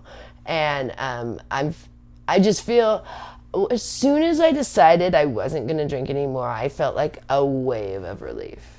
Like, this idea that I might drink in the future was giving me like all of this anxiety, because I know it's not a good idea. It's like planning to like poison yourself in the future. Just literally, I'm gonna just occasionally poison myself just once in a while. That's what it is. It sounds ridiculous, but that's what alcohol is. It's poison. So I'm just gonna drink a cleaning solvent just once in a while when I go to New York. Just a lot of a cleaning solvent. That's what it is. So it's like your brain can't get healthy when it's like you're planning on doing something so destructive in such a short amount of time. So I didn't realize it was even, I thought it was giving me ease of mind to think, oh, I might get to drink, because I thought it'd be harder to like cut it off like completely. But no, you have to if it's something you struggle with, because leaving it open-ended is way too hard. Like, to be like, because especially if it's something destructive to you or harmful to you, or like, messes with your life in some way. Like with me, alcohol never makes my life go good. Always goes a negative way. So I've learned that over and over and over, and it's been that way always for me. I mean, even when I was young, I've never been a good drinker. So I've always been the idiot, the one that got wasted, the one that was vomiting, the one that passed out, whatever it was, the one that did something dumb, the one that got a DUI, stupid stuff. So it's just not going to be a part of my life anymore. And it felt really good for many years when we had decided that, and then we let it creep back in a handful of times in the last couple of years, but now it's just like nip it in the butt, done. Because I just, it just doesn't work in my life. And the thing is, like I said, I'd like to be healthy, and you can't. I know you have the people that have the weekend drinkers, but if you try to be healthy during the weekend, if you're going to drink on the weekend, it's going to throw you off, because it just doesn't work together. Either be one way or the other. Like, go all the way, just be unhealthy, or be healthy. But to be like on the fence and going back and forth, you're never going to find satisfaction, because you're someone that wants to be healthy. Some people don't care. Some people are like, I don't care, I'll die young, I don't care, I don't die drinking, whatever. And I used to kind of be that way. Then go, enjoy yourself, because you're not going to care. But the people that want to be healthy and then try to do things that are unhealthy, it causes a lot of, it's a conundrum. It causes a lot of stress and anxiety in your brain, because you're feeling guilty, because you're like, I shouldn't be doing this, but I'm doing it anyway, even though I know better. So when you're that kind of person, you kind of have to just go one way or the other. You have to just be like, forget it, I'm not going to be healthy anymore, and just go all the way, or stick with your health. And so that's why I'm one of those people. So that's why when I decided to go reckless, I go all in, and that's where I drink too much. But now I'm done with that. I'm done. I'm 40. I just want to move in a healthy path for the rest of my life. I mean, I'd be fine with never dabbling in anything reckless or foolish again, because I don't need to. It's like I've been there, done that. I got the t-shirt. I don't feel that, I haven't done every experience. I haven't done very many drugs, but I've done cocaine, and I can see how strong that is, that I don't need to try every other one to know that I don't want to do them, you know what I mean? And I've done weed, I've done alcohol enough to know I don't want to keep doing it. I've been to many countries and states, like I said, so it's like, whether I see another one, I don't care or not. Great if I do, because that's always great to see new places. But like, I feel very comfortable with, like, not that I'm like, okay, I could die now, but just like, I don't feel this need to like when you're young, you're like, you have this like, oh, I just feel so alive. I need to get out there. I need to mingle. I need to live it up. I don't feel that at all. Like, I'm totally cool with that. Like, I did the club scene. I wasn't really of a clubber, but I did that in my early 20s, and I was good with that after, like, I did it for a couple months. I was not a huge fan even when I was doing it, but, I went with some girlfriends in the Air Force. We went for, like, a couple months where you go, like, every night to clubs. It's ridiculous. But I've never big into that kind of thing, but there was, a time and a place for it that I'm glad I did it. But, I did the bar thing, I don't do that anymore. Even when I don't drink in my hotel room. I'm a little bit of a loner. But I'm a loner that's had enough experiences that I don't feel that I've been gypped in life. I don't feel that I'm missing out.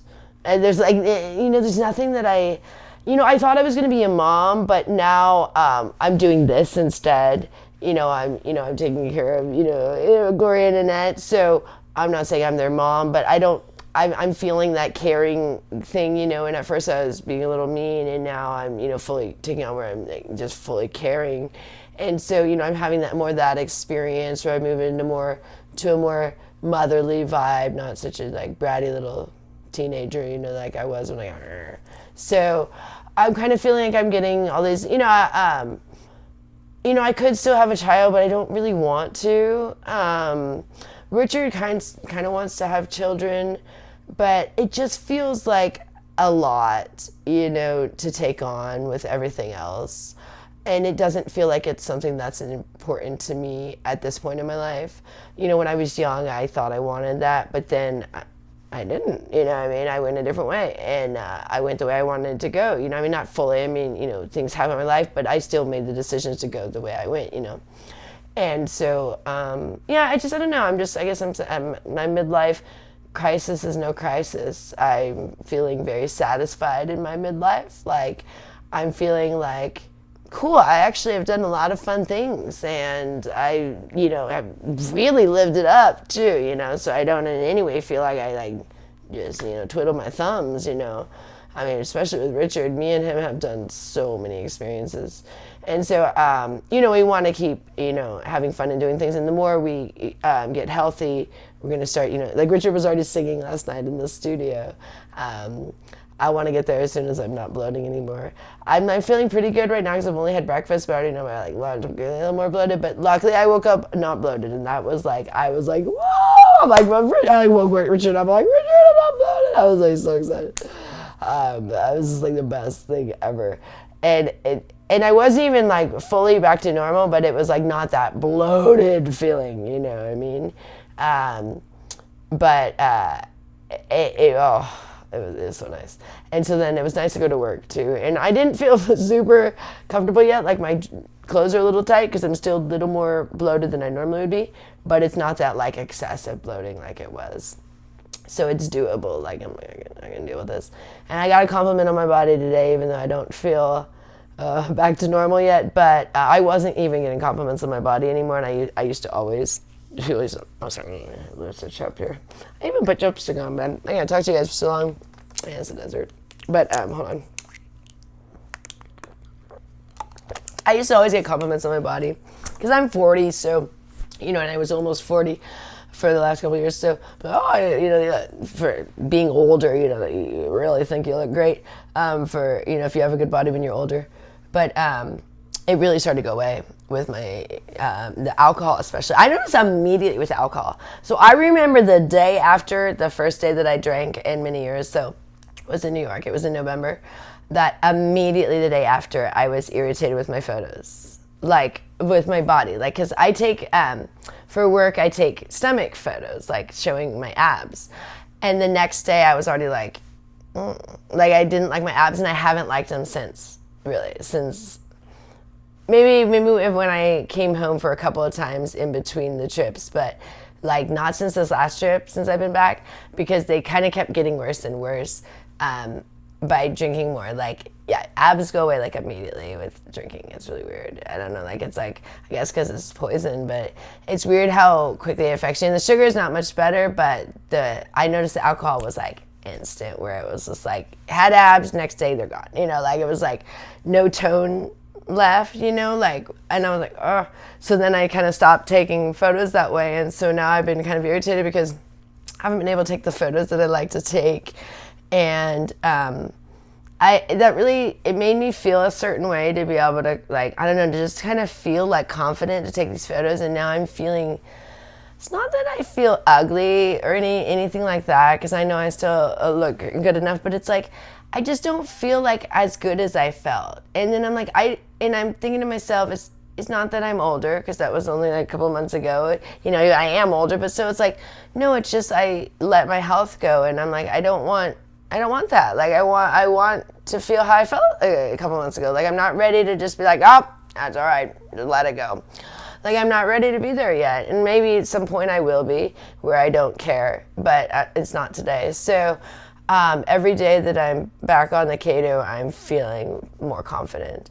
And even when I'm bloating, I'm still like, I'm getting there. Like I know, I'm like, the bloating is for the good. I'm gonna be there. I'm getting my body back, and it's important to me. And some people, excuse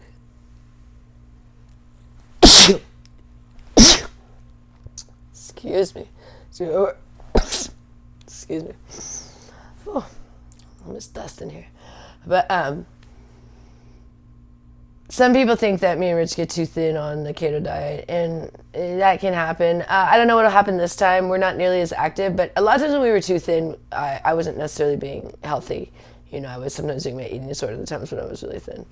So we'll see which way it goes this time.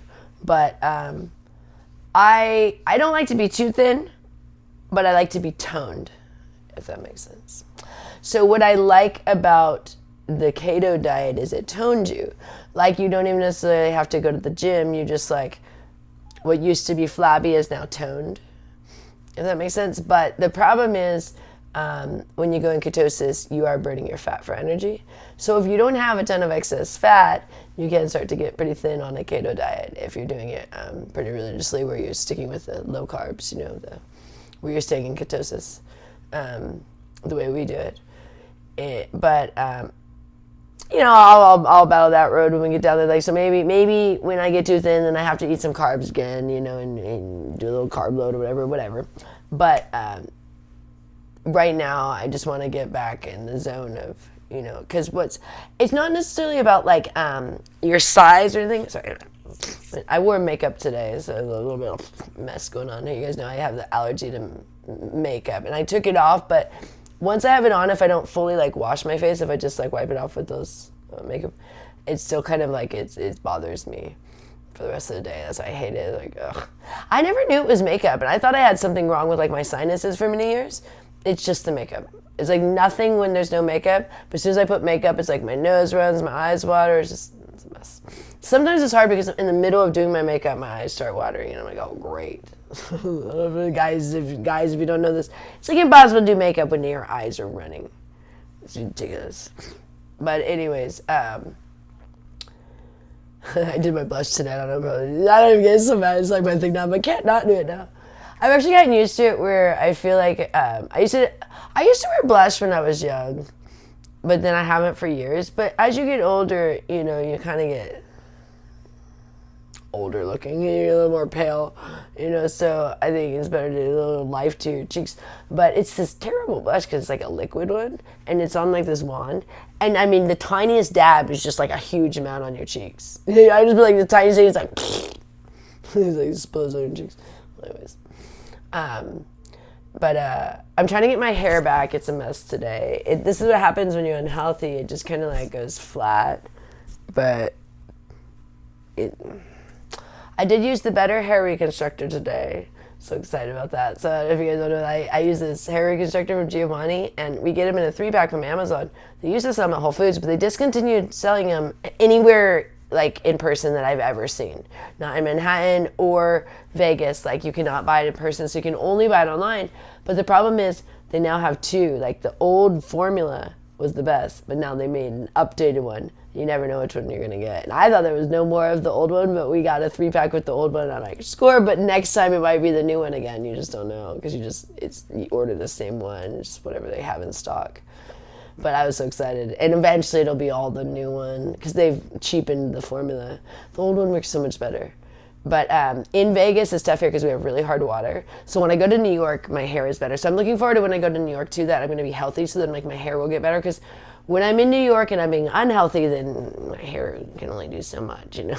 Your hair it tries to work with you, but if you're eating bad food and putting poison in your body, your hair goes, sorry, I don't want to tell you, I can only do so much. So, but it is always better in New York, even if, sorry, I need a little bit of this. Hold on. It's going to drive me nuts to makeup. Oh, my foot fell asleep, too. Sorry, excuse me. That's attractive. All right. I don't remember what I was talking about. My foot fell asleep. But, in New York, there's so much moisture in the air, and the water is soft. Here, the water is so hard. We do have a water softener. We need to call. It's a paid for thing, but I don't even know if the tank we have still works because it's back from when Richard's father was still alive. But it's in the garage. So they might be able to just use that tank, and then it's just a service. But I don't even know if that tank still works. I don't know if they go bad. I don't know if they get like mildew in them or something. I don't know. You know, if they just sit there for a long time. I don't know what happens with things like that. I know nothing about water softener tanks. I'm not going to claim I do. But we have all these little projects that, if I was feeling better, I would just tackle them. But Richard did get the blinds up in Annette's room on one side, the side that was the most sun coming in. And she's loving that because she's like been sleeping better now because during the day, like I said, she's been up a little bit with the caffeine at night, but like I think she's still asleep right now, where during the day sometimes it's harder for her to sleep when it's been hot because the sun gets really bright in there. But now like she's like sleeping a baby in there because it's keeping like all that heat out of the room. He got her the ones that are that block out the heat, like they're made to like really shade a room. She's just lying on the bed watching TV. Oh, good. Now she's watching TV. Good. Really she's up. cozy in there. Okay, cool. Are we gonna have lunch soon? I can make lunch. Yeah, you want to do that? And then. I can take him over to do lunch. Yeah, sure. Oh, do you want to take him over to do lunch? Sure. Yeah, that would work. Yeah, That'd be interesting. that. Yeah, that would probably be more interesting than me just sitting here. Because I was probably tomorrow. Fingers crossed. Maybe I could do some fitness stuff. But I'm still like today. I'm still like. Like I'm thinking like push-ups and the nunchucks and stuff, but I'm still like today's still not. I mean, today's the best day, but like I said, I'm about at like a 75, 80 this morning. Now I'm more 75, and as the day progresses, like after lunch, will be probably a little lower. But each day has been so much better than the day before that it gives me a lot of hope. Like you're like, oh, tomorrow will be like way better than today. So this is day 5 of no sugar, and day 8, no alcohol. But like I said, it was day 14, no alcohol, then I slipped up for one day, and then now we're back day 8 again. So I think, honestly, the getting away from the alcohol each day I'm away from that, I feel even significant. Because, like, you know, I've quit the sugar many times, but this time was one of the hardest for just, like, not with the cravings, just the not feeling well. But I think it had to do with the amount of alcohol I'd had, you know, in the recent months. Just really, which is like, I think you probably did a little more damage to your body than you realize, you know, like, especially with your digestion and stuff. Because, like, when I do alcohol too, I get TMI, but I get the shits and stuff. Like, I get diarrhea all the time. So something's not right when I drink. Like, it's not good for me. Yeah, you're not supposed to drink. Like, I'm not supposed to drink. Like, as soon as I drink, I literally have to, like, run to the toilet almost, you know. I mean, like, it's to go to the bathroom. Like, I shouldn't drink. And that's happened before, like if I ever had to drink with a client, and I'm like, oh dear, because it happens to me often. Like, so drinking is just causes havoc to my system. I don't know, and I get addicted so fast, like physically addicted, where like I said, where I get shaky, and you know, so I am very sensitive to alcohol, and it just should never be in my body again, and that's how I want it to stay. But so when I get off of it, I think I have to go through a lot more healing than I think. Because I was feeling frustrated yesterday. Like, I was just like, Richard's like, oh, how you feeling about it? I was like, not good. Irritated. I'm so bloated, you know? But I'm like, I mean, I do have to pay the piper. But this is like, so this is irritating just sitting here. Because, like, by dinner, it's really bad, you know? I'm just like, and I hate sitting in bed or sleeping all the time. Like, I'm just one of those people, like, I prefer to be active. So one of the biggest torturous things you can do to me is make me just like sleep it all day or just like watch TV all day.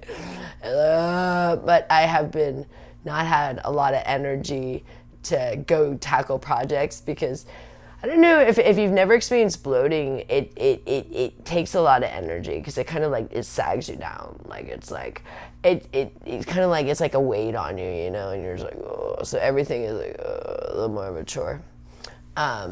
So I'm like, I don't really want to tackle new projects like the hanging of the curtains. I was like, Rich, you can wait till I feel better or you're going to have to do them. So he did in nets, and he's going to either do Glorios or wait for me. But I don't think we're going to hire someone because he figured out how to do it in Net's room. So it's just, I don't even know who we'd hire for that. And the guy never showed up to look at the tree either, and we're not going to be able to water the tree anymore. They don't even want us watering it anymore, really, in the neighborhood, which we had already stopped watering it because it's going to die. But they say, you know, probably not that much water, so it's a shame. But everything else is going great around here. You know, we're getting able to, you know, pay everything on time by me going to New York each time. So, like, it's working out, but like if I don't go to New York during the summer, we would have never made it. But that's why I've been going so often this summer, because especially since I messed myself up so much in last trip, then I missed a lot of clients. I actually missed a lot of clients the week I got home, which was super unfortunate because even if I hadn't drank, it would have been a little bit rough to like, it was like, I remember several of them were like maybe like day 2 when I got home, and I was like, man, I just got home, I'm tired, you know, because like you have jet lag and, you know, into the whole trip, and so, and it was like, it was people I already knew, so like when those people text, like I already know, like we don't have to discuss anything, like, you know, they're like, oh, are you available, and it's like the answer is yes or no kind of thing. So it's like, it's frustrating when those ones, because then you just like, it's like, you know, dollar after dollar slipping away, and you already know the amount, because it's like, where like new people, they might not want to see me after we get through everything, you know, the discussion. Whereas someone I already have seen, when they're calling me, then I know they want to see me at that time. So it's super frustrating when I'm not feeling well and then I miss all this business of people I already know. And that happened the first week. Like, it was just like, really, everyone wants to see me the first week I get back from New York. Like, I was so frustrated, and I was like in no shape to go because I was still dealing with the alcohol big time at that point. Like, I had stopped drinking. I only drank the 2 days, but it was like, I was not well. I was very ill. And I didn't even have like really the ability to go. I was like shaky still. I mean, I was like, but then the more calls I kept missing, I was like, oh gosh, I'm gonna have to go back to New York sooner than I thought because I messed up by taking so long to bounce back. But then that was only the first week, and then it went to like, no one called for a minute. I was like, oh great, I missed all of the business. And so I was like, I forget it. So that, I think, was like the second week. I'm like, I'm going back to New York at the end of the month. And that's when I decided. And then it picked up a little bit, but I'm glad I made that decision then, because it would be really scary if I wasn't planning on going to New York right now. Like, because Vegas is just so hit and miss these days. And it's just annoying because in Vegas, you have to be available for, like, the call that comes in at that time. Like, in New York, I can kind of be a little more open of, like, I could basically go do something, go do a handful of things, and maybe go shop and then come back and post an ad and then work. Then in Vegas, it's like, at any point of the day, I have to be available. So, like, even when I'm going to the store, I have to be careful because, like, in New York, it's easier because you might just be going a little ways. But in Vegas, you get all the way somewhere, and then you gotta get all the way home, then I gotta jump in the shower, then I gotta get ready, and then I gotta go all the way to the Strip. So the further I am from home, the longer amount of time it is for me to say I can be available. So, like, if I'm at home, I can usually be there in about 30 minutes, because we're like 30 minutes from the Strip, 20 to 30 minutes. But if I'm somewhere else, now I need to count to get back home, I gotta jump in the shower, and then I gotta get another. So it's usually like at least an hour if I'm anywhere else. By the time you go home, and then so and especially if you're in the middle of shopping, you already have your shopping cart of stuff, and you're like, oh, and that's happened to me, and you get a call, and you're like, oh, dang it, they need you just right then. So it's much more frustrating here with the time stuff, and especially there's a lot in the middle of the night when I'm asleep, where that happens in New York too, but it's easier for me to stay awake there. Here it's like retirement community. So Vegas is a lot more frustrating with the scheduling, where in New York, there's so many people that if you do miss someone, there'll be another person.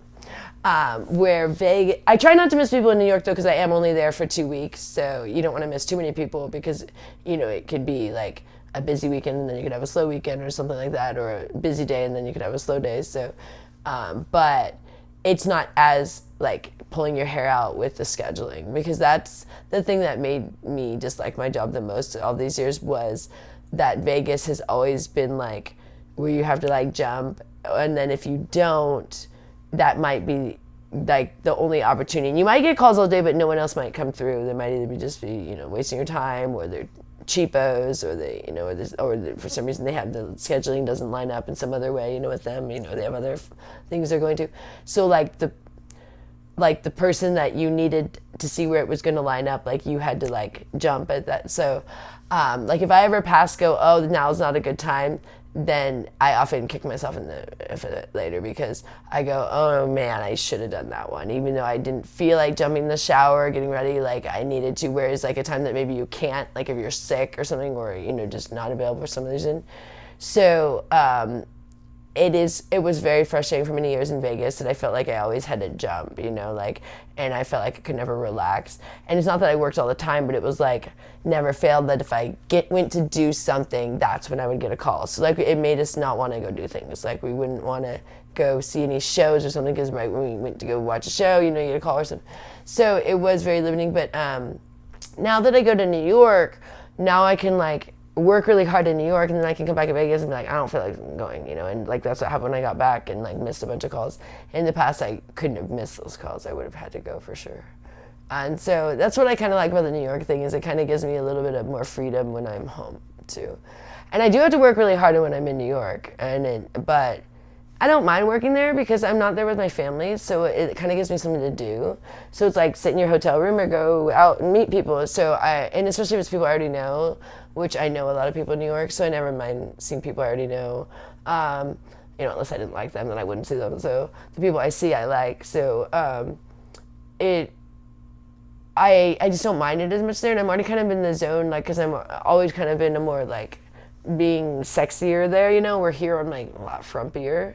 Like cleaning and doing laundry and cleaning the toilets and stuff. You're just not feeling as sexy as when you're in Manhattan and everyone's looking nice and you're in nice clothes or whatever. So the more I stay sober there, the more I'll actually feel more in that vibe too. Because when I start drinking, I don't want to do crap either. I don't want to like dress up. I don't want to go to work. I don't want to look nice. I just like, you want to be lazy in your pajamas.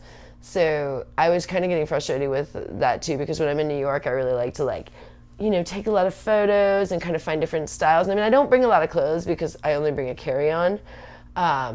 So when I go there, because I take the subway and it's a pain to have too many bags, and I don't like having to go to baggage claim when I arrive. I just like to just get off my plane and go straight to the air train.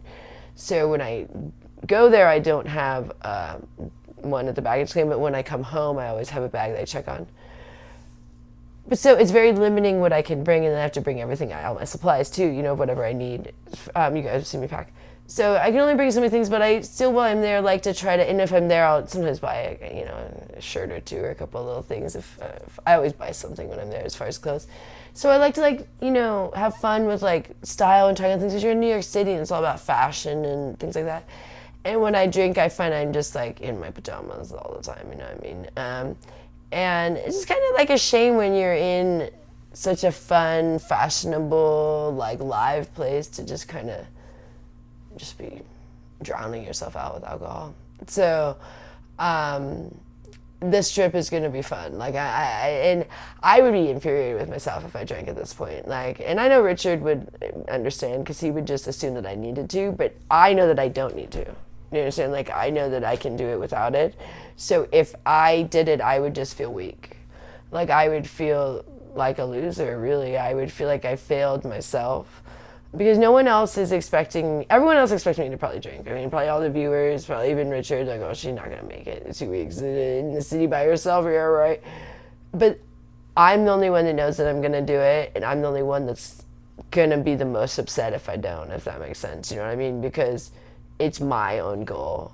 It's not anyone else's goal. I'm the one that said I don't want to drink again. Richard didn't even say it. He doesn't like my drinking, but he has not been going there with this New York thing, because he's if you have to do that in New York, I'm not going to judge you, but I don't like when you drink, because I sometimes will call him and yell at him, and I'm just mean, and I hang up on him. And oh my gosh, last trip, one night, I don't even barely remember, but the next day I didn't drink. So there was one day I quit drinking when I was in New York, because I'd been drinking and I didn't drink for one day in between.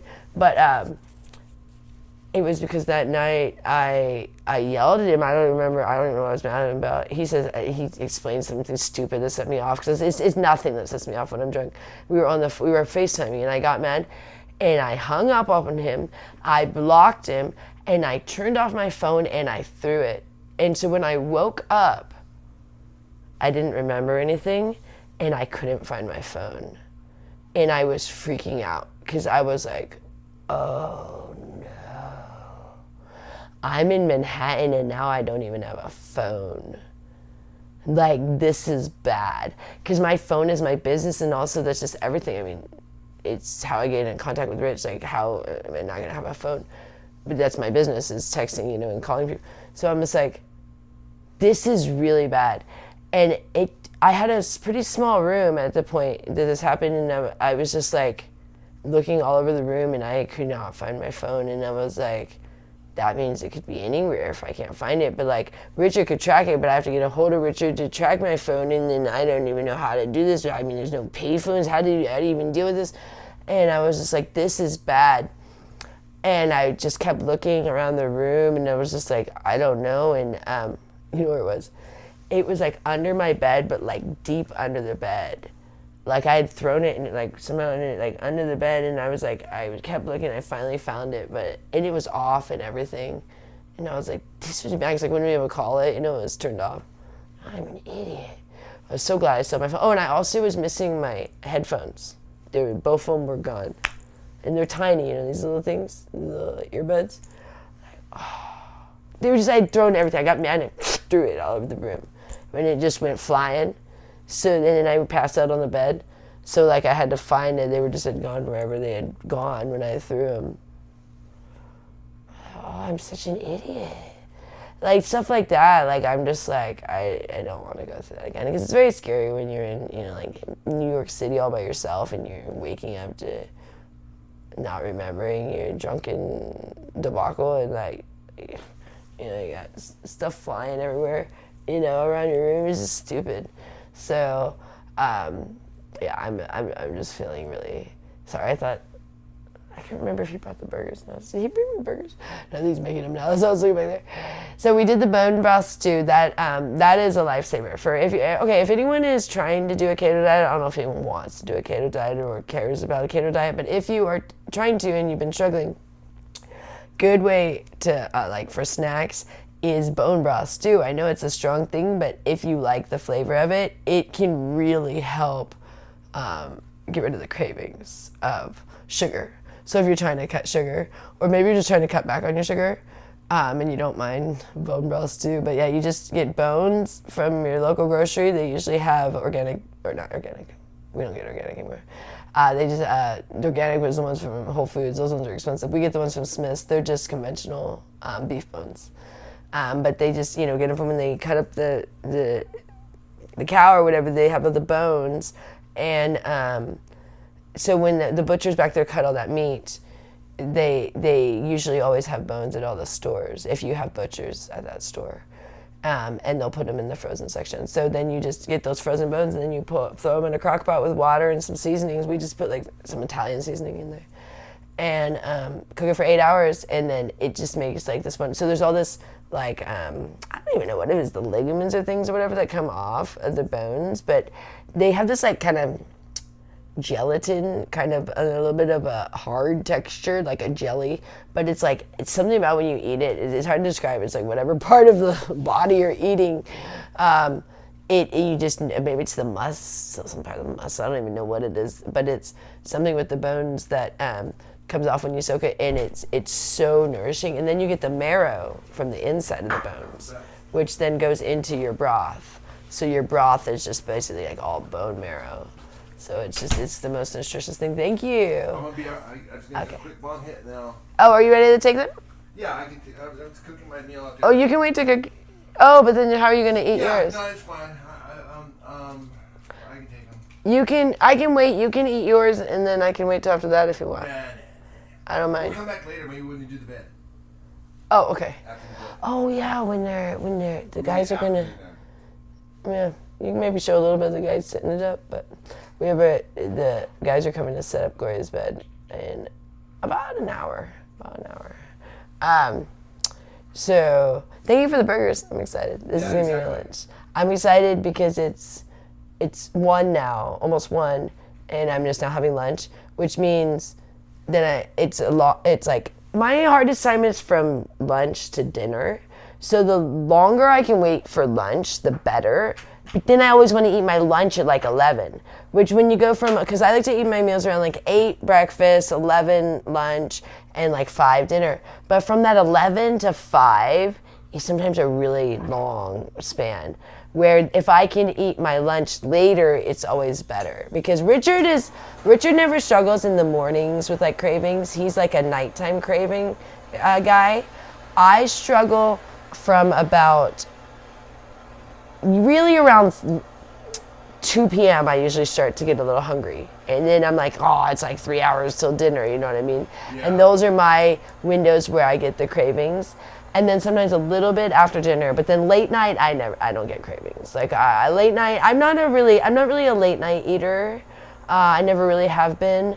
Maybe when I was doing my eating disorder really strong, maybe if I was just eating all day, but anytime that I was not, if I was eating regular meals, I've never been like one of those like late night snackers, but Richard really is. So the middle of the night, he does really well with bone broth. Because that usually finishes around 11, midnight-ish time, anywhere from it's depending on when we start it. And if, like this one, we don't have any more bones, so he'll just have the same one. But like last night, I started the new one, and it was done around 11:30. And so that was like perfect for him, because he gets up and then he wants to snack. So he just did the bone broth. And then I didn't have any last night, but then I had a little bit after work. So I didn't have anything until after work, and then I had a little bit of stew, and then I had breakfast. So we got back here around like 9:30, I think it was. Yeah, it was early morning. Yeah, it was like 9:30 when we got back, because we did a couple of things too after work. And so we got back around 9:30, and then I had a little bit of that bone broth, and then I had 1 pound already, and that's it. So I'm about to have pound number 2. But I'm feeling really good today. Like, I'm not craving, so we'll see what happens later. But the fact it's already 1, like, I'm like, oh, that's cool. Then I'm not gonna be like that hungry, because like it's not that many hours till dinner, because I'll always still eat dinner around 5. So, but each day that you do the keto, you feel less hungry, because your hunger is really just cravings, and your cravings are really just sugar cravings. So as soon as you get rid of those, which there's only X amount of days that those really last. I don't know the exact amount. Everyone's probably different. It depends on the amount you probably were consuming of sugar. But, X amount of days, you get over those cravings. And then you're not feeling like so famished, because what we think is like famished or starving is just really just cravings. But I know what you're talking about, where you think you're so hungry, like you think you're gonna die if you don't eat, but you're not gonna die, and you're not really that hungry, because you're not hungry, you're just craving food. That's called a sugar craving. So those you get really strong in the first couple of days, but then, by like day 5, you don't really have those anymore. So, you might, I don't really have them at all by today. Like, they're just kind of gone by day 5 for me, at least. I don't know about Rich. He's had them a little bit harder this time around, because like I said, I had the bloating worse, so I wasn't craving as much, because a lot of the time I've just been so uncomfortable with bloating that like the thought of eating has not been like super exciting to me. Whereas if I wasn't bloating, I probably would have been having a little more cravings. But when you're so full, you're like, oh no. And I was sleeping a lot too, so I was spending a lot of the time that maybe I would have had cravings sleeping, which was kind of fortunate in the beginning. Because if you are having really intense cravings, and if you do have the luxury to sleep, like if you're, if you don't have to have them in the middle of work, then rest, because it is good for you in the beginning to just rest, because your body just has to kind of acclimate. And when you first stop doing sugar, you sometimes will be a little more tired, because the sugar has that extremes, so like you might be used to that like boost of energy you get every time you have sugar. You don't experience that on keto, and until you kick into ketosis, you are a little tired. So tired. So and maybe even a little sick. Yeah, like I said, even a little sick. So it's like, it's fine to just rest. Like, that's good. And I figured in the beginning it's better to rest than to cave in on the sugar, just sleep instead of eat at the beginning if you have to. But as you get, like day 5, I didn't want, like even this morning, Richard was resting longer than me. I just had to get up. And then it was good I got up, because actually I ended up going to work. But I was up at we were up all weird hours last night, because we went to bed really early, and then we woke up first at like 11, and then at 1, and then at 3 a.m., and then at 4 a.m., and then I think I stayed up at 4 a.m. I didn't go back to bed after 4 a.m., but Richard slept till 6 a.m., I think. And then I went to work, so, oh, and I think it's raining right now. Yeah, it was raining earlier, and I think I hear it still. It's raining, so that's good. It's raining in Vegas. We need to take our car outside just so it rained on. Why we can't take it through a drive-through is because, when I hit it, if we took it through a drive-through, it would tear off that light. So we have to wash it manually. But since I haven't been feeling good, and it was so hot, I didn't feel like being outside with it being that hot. But also when I was bloated, I was like, I don't feel like washing a car when I'm bloated. But now today it's raining, so I should just take the car out and drive in the rain for now. Get the kind of dirt off it. But we used to take it through those drive-throughs, drive to car washes pretty often, because they give the deal when you got gas. But now we can't do those, so the car's getting a little dirty. But it's something in the world. It saves you money when you don't do those things. It's like, they do cost money for those things, even though they get the discount. I think it was $7 every time, because it was $10 regular, and they get $3 off or something. But it adds up. So, but we definitely don't wash it manually as often, so our car's just being dirtier. I like the car being clean, but oh well, what are you gonna do? I want to do that maybe this weekend, but I don't know if it's gonna rain. It'd be nice if it rained all weekend. It probably will not. That almost never happens. In Vegas, if it rains, it's for such a short amount of time. We get a little sporadic rain. It often will flood, because here it rains for a short time. Sometimes it pours, and then it floods, and then it passes. But yeah, we went to Flamingo this morning. That was fun. We tried to sign up this stupid online thing. Like, we were trying to sign up online, and Richard tried to ask someone there, and they're not helpful at all because they don't really want you doing online. And she said, "Oh, just call this number, and you can do it, on your phone. You don't need anything." So then he called the number, but then there was some issue, and then we stayed for a while. We stayed at the Caesars, so we tried to set up. If you want to set up the online for Caesars, because they had better odds than the MGM, and so you can bet for the Mets games. And so we're sitting there forever, and then we finally leave. And so we get all the way home, and then they finally call us back like an hour after we're home. They're like, "Oh yeah, you gotta fill out a paper that you have to do online, not online, in person at the Caesars casinos." We're like, "We were just there, and they said we had to do it all online." This is like ridiculous. They really the people in person there don't really want to help with the online stuff because they would prefer you doing it in person, because we were at the sports book. But we did bet in person at Caesars today because they had really good, you could bet all kinds of different things there. They had the best thing we'd seen. Online, they're so picky with things they let you do, and they make you do ridiculous bets. Like, they'll make you bet 2 hits for someone when you only want 1, but they only give the option of 2, and you're like, get out of here. So different things. So there's a game today. I'm excited at 5 p.m. I want to watch the Mets. I'm so excited. I've been having Mets withdrawals because they haven't played since I think it was... gosh, I don't remember which day it was, but there was the All-Star game on, I believe, Wednesday, I think it was, and then they didn't have a game yesterday, so they didn't have Wednesday, so I think they must have played Monday, maybe? I don't remember. Maybe it was even last week. I can't remember, because, I've been out of touch with everything going on with, not feeling good, but then also with... I was really watching the games until I started getting really emotional about this Gloria stuff when she wasn't feeling well. And then I had a hard time focusing on the game because we had so much real life, real world things going on. Like, I thought my mother-in-law might be dying, and she really looked like she was gonna. And if we didn't kind of step up to kind of start taking care of her, I don't know what would happen, because she had stopped taking her medicine. Now we're making sure she takes her medicine every day, her diabetes medicine. And I think she's doing way better. I mean, she can go back to the gym again, which means she's feeling better, because she wasn't even getting out of bed. Now she's going back to the gym. She cleaned the stove this morning when we were at work, and then she wants to go dance tonight because it's Friday night. And so, she seems to be doing really good. Richard makes breakfast for the ladies every day. Even today, he made it before. I was jumping in the shower, and he made breakfast when I was getting ready for work, so it worked out. So he made it for Corey and Annette, and then we had our breakfast when we got back. So it all really worked out this morning. I'm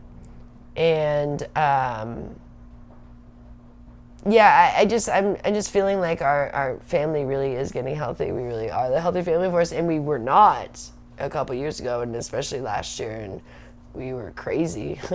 And we just have really matured. And we've all kind of really adapted to each other, where we kind of now know how to live together.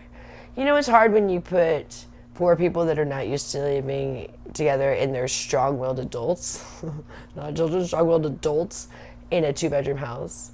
And then also when, we don't have a lot of money, so we're dealing with all these financial issues. So there was all this stress added, and then all these addictions too, running around, with trying to get Annette off meth. Trying to get me off alcohol, my eating disorder, trying to get Gloria off gambling, and then Richard he just does whatever, he just kind of does what I do, except for the alcohol. He doesn't like alcohol, but when I'm eating bad, he's eating bad, But Richard doesn't really struggle with the alcohol. That's not, he didn't really like alcohol. I was always irritated with that, because he's just he can take it or leave it. And for me, it was such a big deal. And so I don't even think he drank at all he drank that time what was that? That one time, was that the November or January trip? It was a January where he had some brandy. I don't remember what it was, but it may have even been the November trip, because I feel like it was for the holidays. But he had some brandy, but that was it. That was the only time that was it. He had a little bit of brandy. I don't like that, but if Richard were to drink, he'd drink hard liquor over anything else. He's a guy. I do those fruity things, which are probably even worse with all the sugar.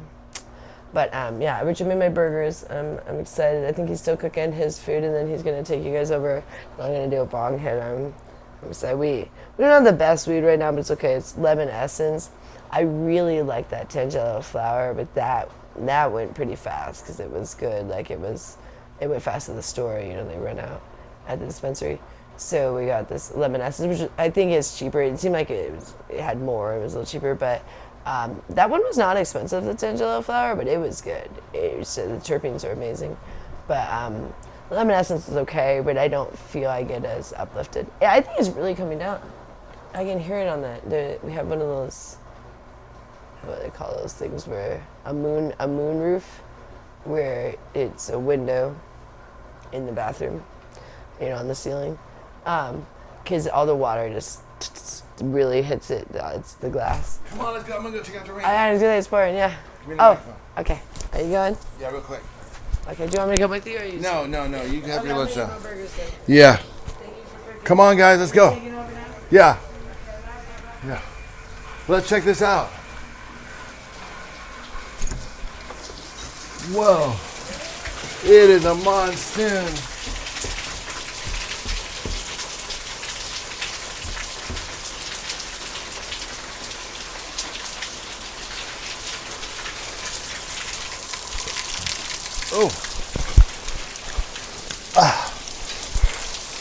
Won't need this out here. Woo! Damn. It is monsoon weather, guys.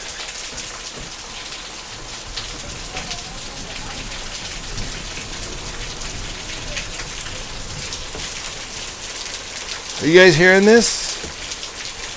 My goodness. I know this might not be a big deal for you guys who don't live in a desert, but when it rains, it is an event. It is an event here. Oh, whoa, excuse me. Okay, good. Now I can see your chances. I'm here. Your chances. Whoa! Oh, jeez. And it's not warm either. Come on.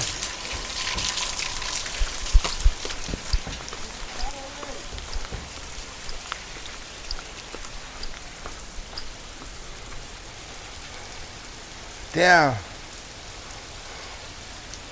Yeah, we got some rain. It'd be fun to go down on the strip and check it out. Should dispose ASAP. We need the rain here. Oh, where are you? You must be in California, Arizona. Well, Arizona never really needs rain.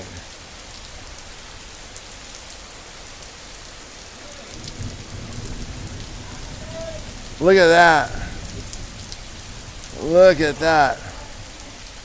Hell yeah. You're in Florida? Spokane? That's right, I knew that. Yeah, I used to do some I used to live in Seattle, so I used to do a lot of work up there.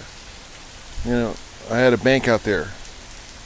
Back in my banking days. I might go back to that, I was thinking. I don't want to say anything too much because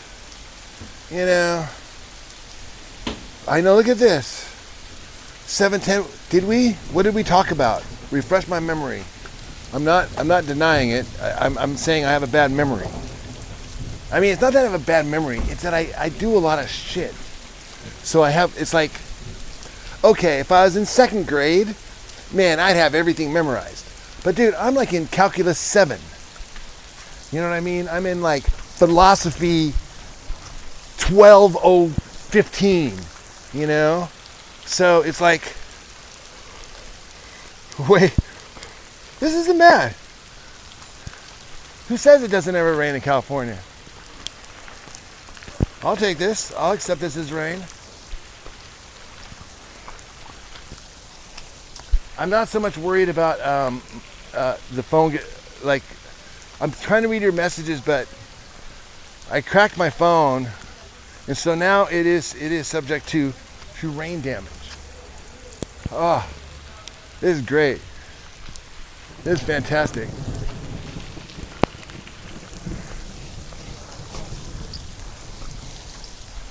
Come on, let's go in the backyard. Let's see. Oh, wait, hold on. Dance in the rain. Oh, yeah.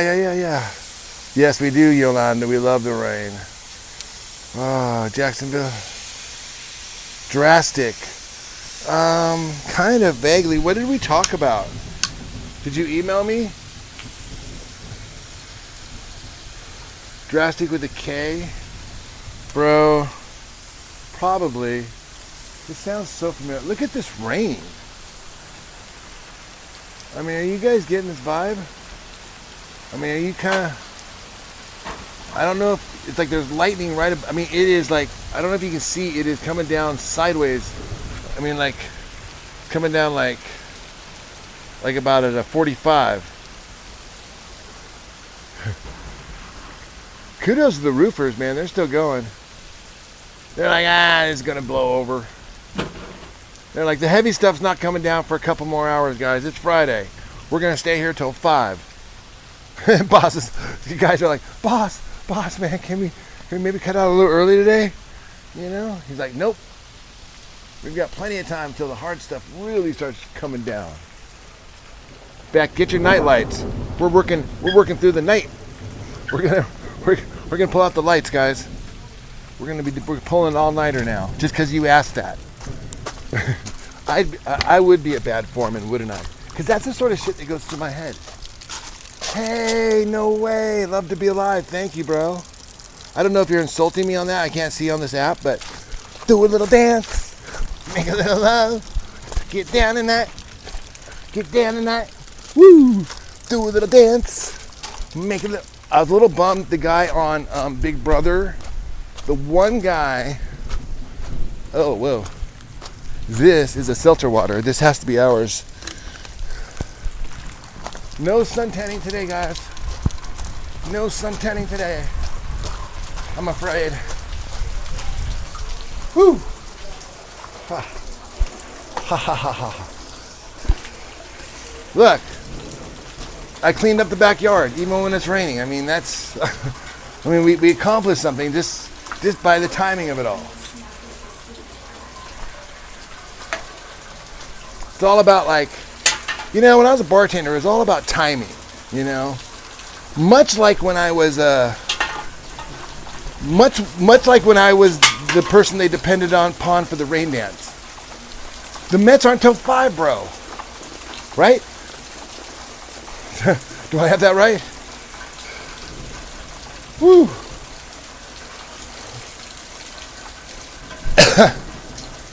Dude, the Mets.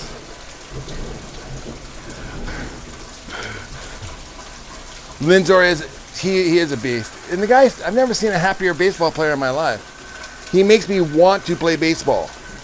Okay, for those you don't know, I am in the middle of a monsoon at the moment. I mean, can you kind of get the vibe? Here, let me flip it around. You know, the back-facing camera has better light adjusting ability than the front-facing. Woo!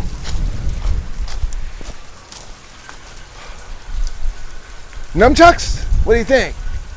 Nunchucks in the rain? Yeah, man, I gotta do nunchucks in the rain.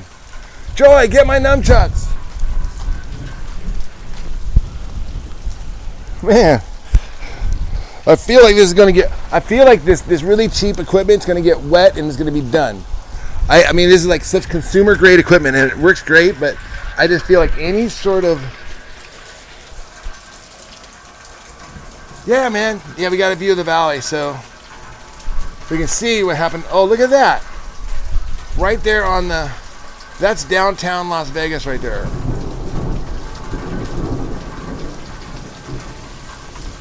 And downtown Las Vegas, well, this is very, very rare.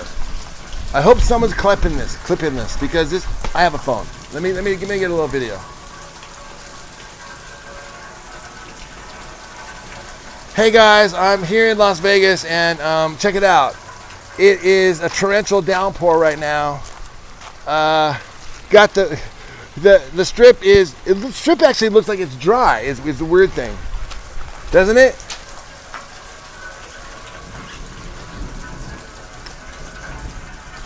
Let's take a look.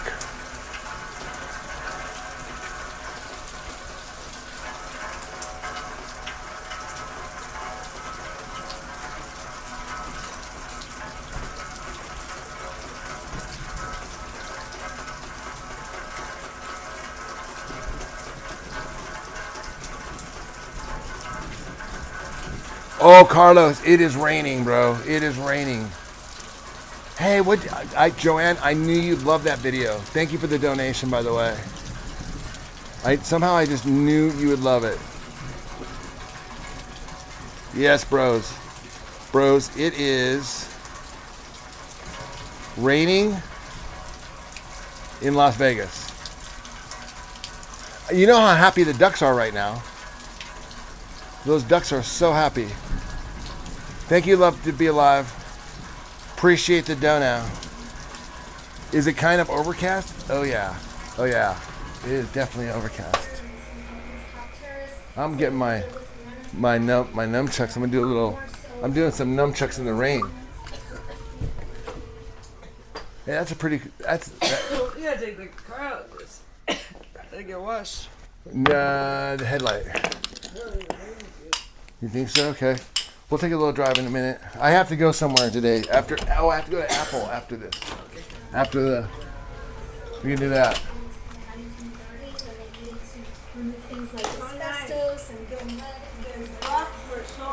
They're huge. I know. They're crazy. Okay.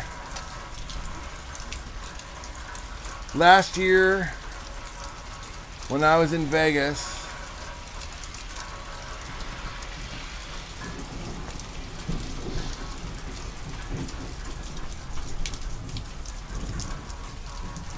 okay. All right.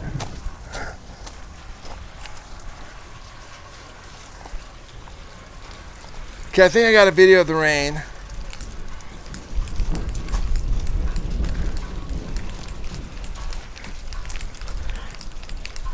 Amanda Panda, are you staying dry?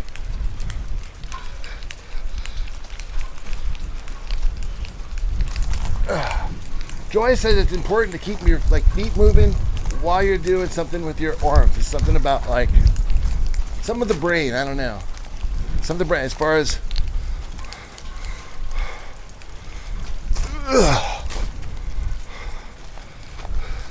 Be careful if thanks, Sugar Skull Mama. That was I'll take it as a positive thing.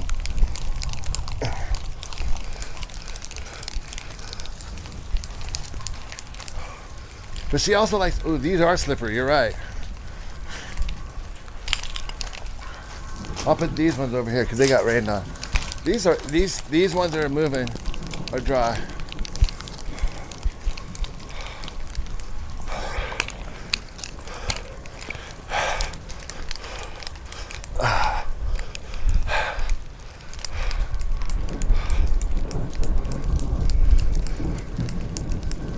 Return of the Dragon.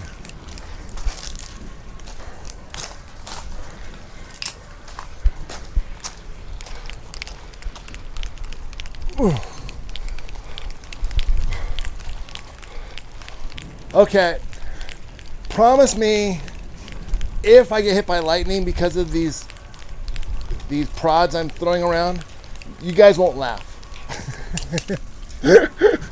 Sorry. I just laughed thinking about it. I wouldn't expect you not to. I just thought it was funny for me to, if you guys could try not to laugh, that'd make it funnier. I guess she's Sugar Skull Mama being like, you guys stop laughing, it's not funny. Woo! Okay, here comes the heavy stuff. It's getting windy.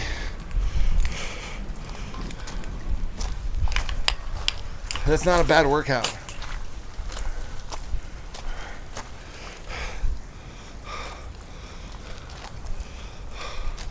Okay, because we got to do this like every day. You know what I mean?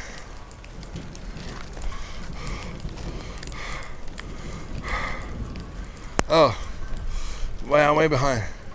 HealthyFamily the real Donatello. Wait, is that a ninja? Is that a ninja turtle? That's because MPNW ran everyone off. This community used to be cool. Well, you know, we'll keep hanging out here, but when they come back, they do chase people off. I think they chased off Trigger Man. But then again, Trigger Man was everywhere. I don't know much about that one. Ah.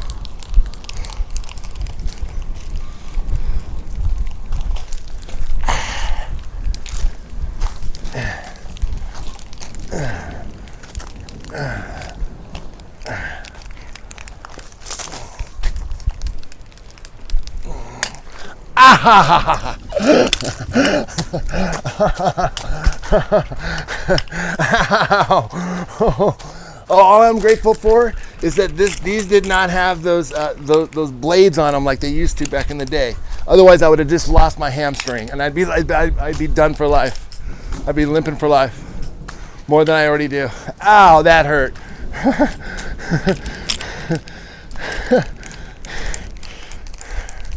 You know, but the thing is it's kind of like when you get injured with these things, it's weird. It's like when you recover, it's like you're stronger wherever it hit. It's like, and sometimes you might even, I don't know, it's like,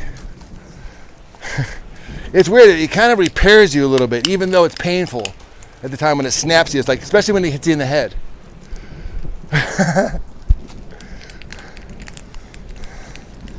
All right.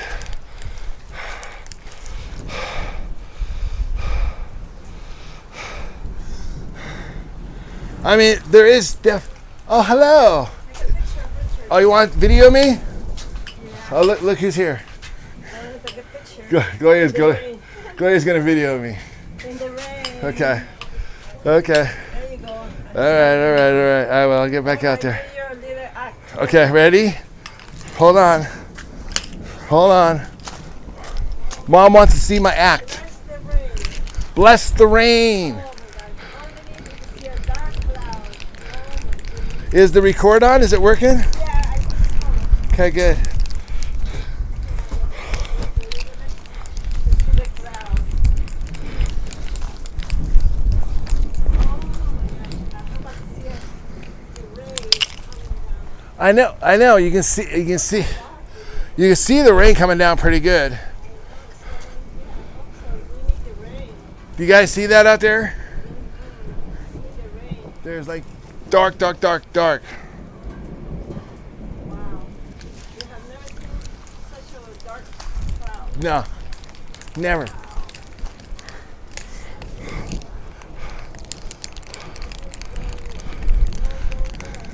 Woo!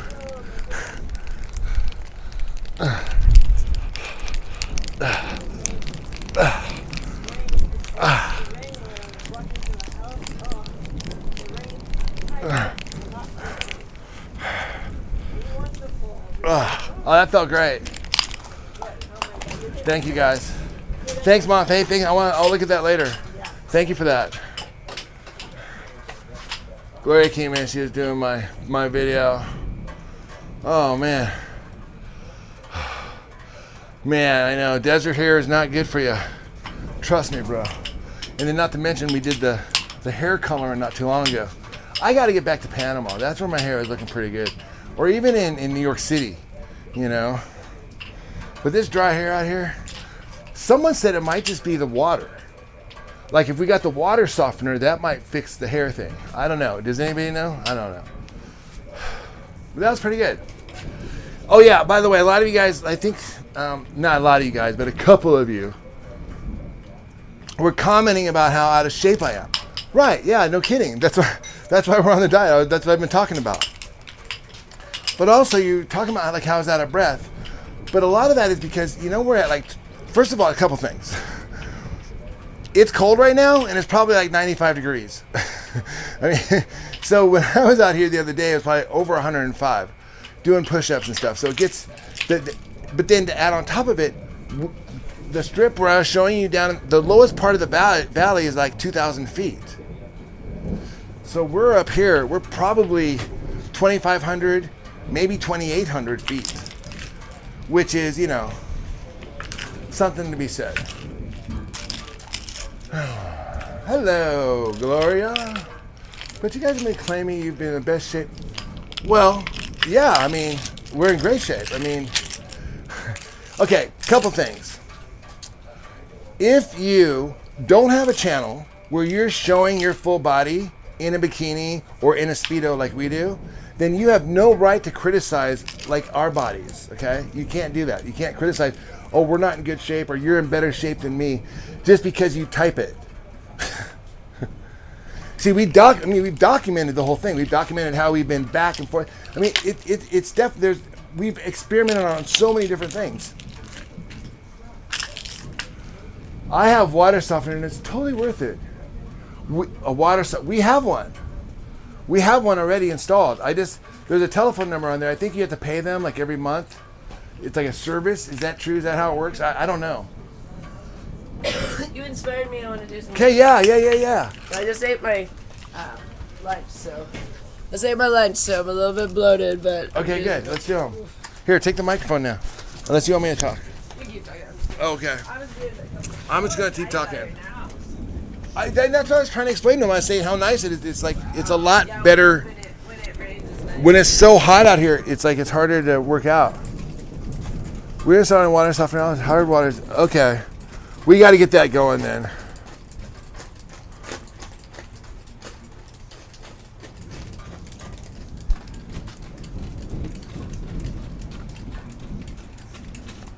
Jedi Mom, Jedi Joy, everybody was kung fu fighting, says Joe Mama. BB got a new puppy. No way. What's your puppy's name, BB? Let me guess. Here, your name is BB. I think you should call it. No. Don't tell me what you called it. I'm gonna guess. Yeah. That would. You know what? If you nailed that, that would be amazing. That'd be like you'd be like one of those. Right, psychics. Yeah, psychics. That's the word. Oh, I better hurry along. They're out here. Hold on. Wait, it's caught on my thing. Let me. We'll go this way. We're doing lawn work. Lawn. What do you call this? Landscaping. We got to ask him about the tree. Oh. Should we ask him on video about the I tree? don't know nor care. I know, but should we make it like an expose or anything? No one cares. Nobody cares about the tree. Unfortunately. I know. They Except like. for us. Well, no, they're like whatever. they're like, dude, go buy another One one. thing, it's dead too, so it's like, what are you gonna do at this point? And they said now you can't water it to that level, you know. So it's I like that, Brody. what are you gonna do? She named it Brody Beretta Bean. Oh, how cute. That's a really cute name. I like that. I like that you gave it 3 names because you're a bee. Because I never would think to give my pet 3 names. I would never think to give my pet 3 names, but that's cute. I mean, because we have 3 names. That's cute. I like that. Yeah, and her name is where she goes by BB, and now but now this one is Triple B. BBB. That's neat. The workers are like, what the hell? This person does not appear to be retired. Person is not about to be 65. I mean, you really want to be 55, but still, most people are not 55 here. Most, like, assume like 65 and above, you know, like, because the retirement, even though you can be 55. Okay, wait, hold on. I want to show them the rain real quick. How was do you need another pound right now? There's another one out there. Well, I'll have it for dinner. Okay, guys, take a look here. See how it's like, then it's got blue sky, like it's sunny. Like over here in downtown, they're like, it's partly cloudy. It's like, and the tourists are probably like, "Hun, do you think we should, or do you think we should just cool and maybe order some nachos?" And Dad's like, "Get some nachos. It's not, look, it's perfectly fine out. The sun is out." Little do they know, their nachos are in inside order. Because coming in this direction is that huge storm. I kind of wish I had a camera down on the strip. Do you guys want to roll to the strip? Do you guys want to do a road trip? I mean, I know I lose like 90% of my viewers because we have no reception out here, but man, it might be worth it. Or maybe I should end it and come out. I don't know. What do you guys want to do? BB, what's your vibe? What's your vibe, Beebs? What do you think? Go down the strip or stay at home where it's safe?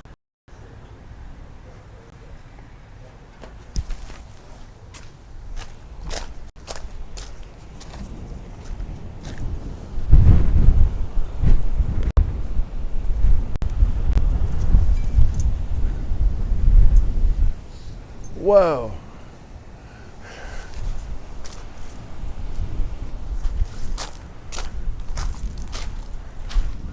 Crazy. I love weather. I absolutely love weather, you guys. Hello. Hey, what's that? Burnt Dookie. What's up, man? Dude, I want to stay out here, but the workers are here, bro. Damn. Do not make any jokes. Don't make any jokes. Sorry, that was a message for me. Yeah, hold on. I'm coming right now. I'm coming right now. A lot of information. We've been out here talking with some people who heard the blast this morning. We've also heard from people who live nearby, and I believe we may have a piece of information from one of those neighbors. Yeah, right here. To see where this is the edge. We're getting the... I'm so sad about them because they're all my neighbors and they're all like a very good guys. The other way, like I don't know what they're doing over there. Like it's worrying me for my property. I feel so sad for them, but yeah, worry me too because I don't know what they're doing over there. Like, yeah, I live next to them. And, like, yeah, it's too many things happening. Yep.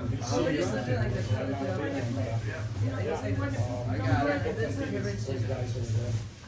As our breaking news coverage from CBS News partners in Los Angeles, we stay in Los Angeles County now, where the sheriff, Robert Luna, is saying the Department of Justice threatened to charge him because he listed undocumented immigrants in LA County jails. So the DOJ says it sent requests to sheriff's departments across California asking for the list of all non-citizen inmates, their crimes of arrest or conviction, and scheduled release dates. Sheriff Luna says his department did not ask for immigration status, so it wouldn't be able to provide a list. Sanctuary laws in California also bar local law enforcement from sharing information with immigration agents without full warrants. And then we're going to pull it down. The judge in the case of the 2022 killings of 4 University of Iowa students lifted a gag order ahead of Brian Koberger's sentencing hearing. The families of the victims had to wait nearly 3 years for a trial that would have started a few weeks from now. But Koberger pleaded guilty earlier this month, including a trial of potential death sentence. To the family of victim Haley Consalvis joined Gail King on CBS Mornings. They said the killer avoiding a charge takes away the justice they deserve. By hiding the truth, we're protecting our killers. We have to show the ugliness of what this person did. We're writing our victims' impact statements, and we don't even know what the impact is because they've hid the impact from all of us. I don't want to put some crime scene photos or blood or gore or anything like that, but I need to know the facts of what, how many times was my daughter stabbed? Was she choked? What happened? And that should be part of our victim's act statement. And they're robbing us, and they're protecting the killer still. To this day, they're still protecting the guy. And Got it. yeah, it doesn't make any sense to us. Tell me Because where they're you going to make want the to know bed that. right here. Where you want to know those specific details. All right, I'm gonna Damascus Earth this stuff. You know? Yeah, get I that. want people to understand. Well, you know what? They're not gonna like to be moving in that stuff. You're gonna have to wait till after they, Okay. because they're gonna set the framing. They're not gonna like that stuff all Okay. over. Yeah, that makes sense. Yeah, they're not gonna be happy about that. No. And then we have the new comforter and new sheets right there too. Okay.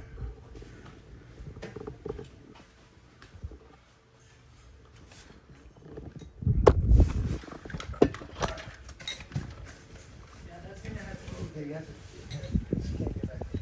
Oh, it's right outside. Slide it out. Slide it. Oh, she's not there. There. You go. There.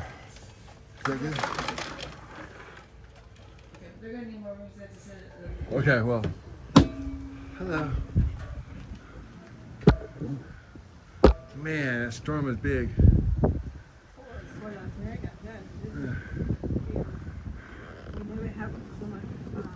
Thunder. You want to say hi? Yeah, let's say hi. No, you're not in the mood? Okay. What, I wanted to show them the rain. Yeah. Where they're from? They're from all over the world. Yeah, other places are really like in Panama. Thunderstorm all the time. Okay. But here's the other blinds. Yeah, so I'm gonna Are use. these Annette's blanks? Well, Or these squares? I'll tell you later. I mean, I'm gonna put one set right there. I'm gonna work on. You know what? Maybe I should. Let's do that. Let's work on that. Yeah, I gotta have my lunch and stuff.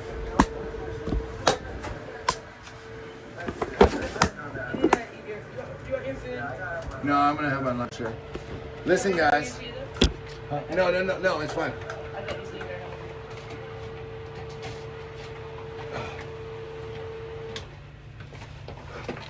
Okay.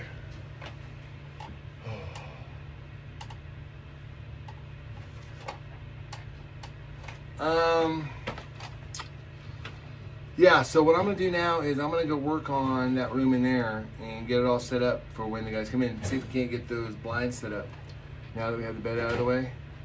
And do me a favor, like the stream. We might come on a little later. Thanks for watching. It was super fun. I enjoyed myself anyways. Hit the like. Oh, that's what I came over here to do. And then I need to have my lunch.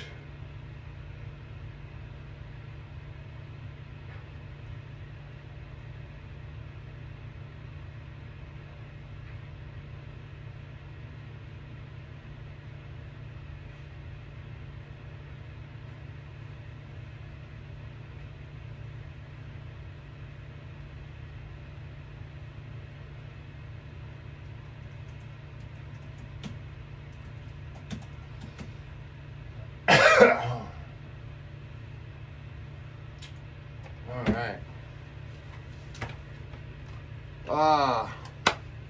Yeah, it's just the thing is, it's too much because it's like running a stream is work itself. I mean, if you ever watch a lot of these guys that do self-improvement, they're not. I mean, except for maybe Sean Gass, but I think he even has a crew, doesn't he? I mean, he has like all that. I mean, he has like all this mobile gear. I mean, I think he has like somebody set all that stuff for him. So it's like, it's tough. It's tough trying to do the stream and also, do stuff in real life. Try you know what I mean? Like if I could just do the stream and just do that, then that's easy. And then if I could just do that and have someone run the stream, that's easy. But trying to do the stream and do both is a little tough. Yeah, thanks, Rose. All right, guys. Listen, I'm gonna sign off. We'll be back maybe a little later today. Does that sound good? Okay. Cool. Thanks for. Hey, do me a favor, guys. Hit the likes. Hit the subscribes.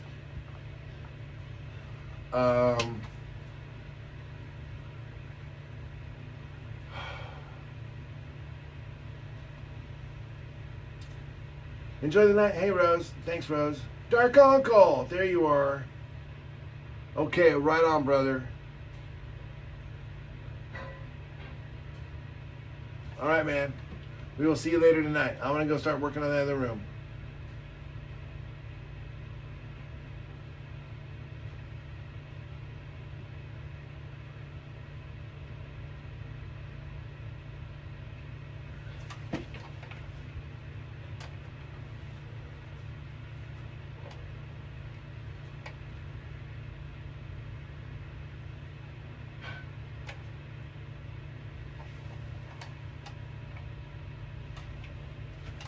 Oh, okay, hold on. Let me see what's going on here. Hey, Joy. What you doing? The rain stop? Okay. I'm gonna have my burgers now. Okay.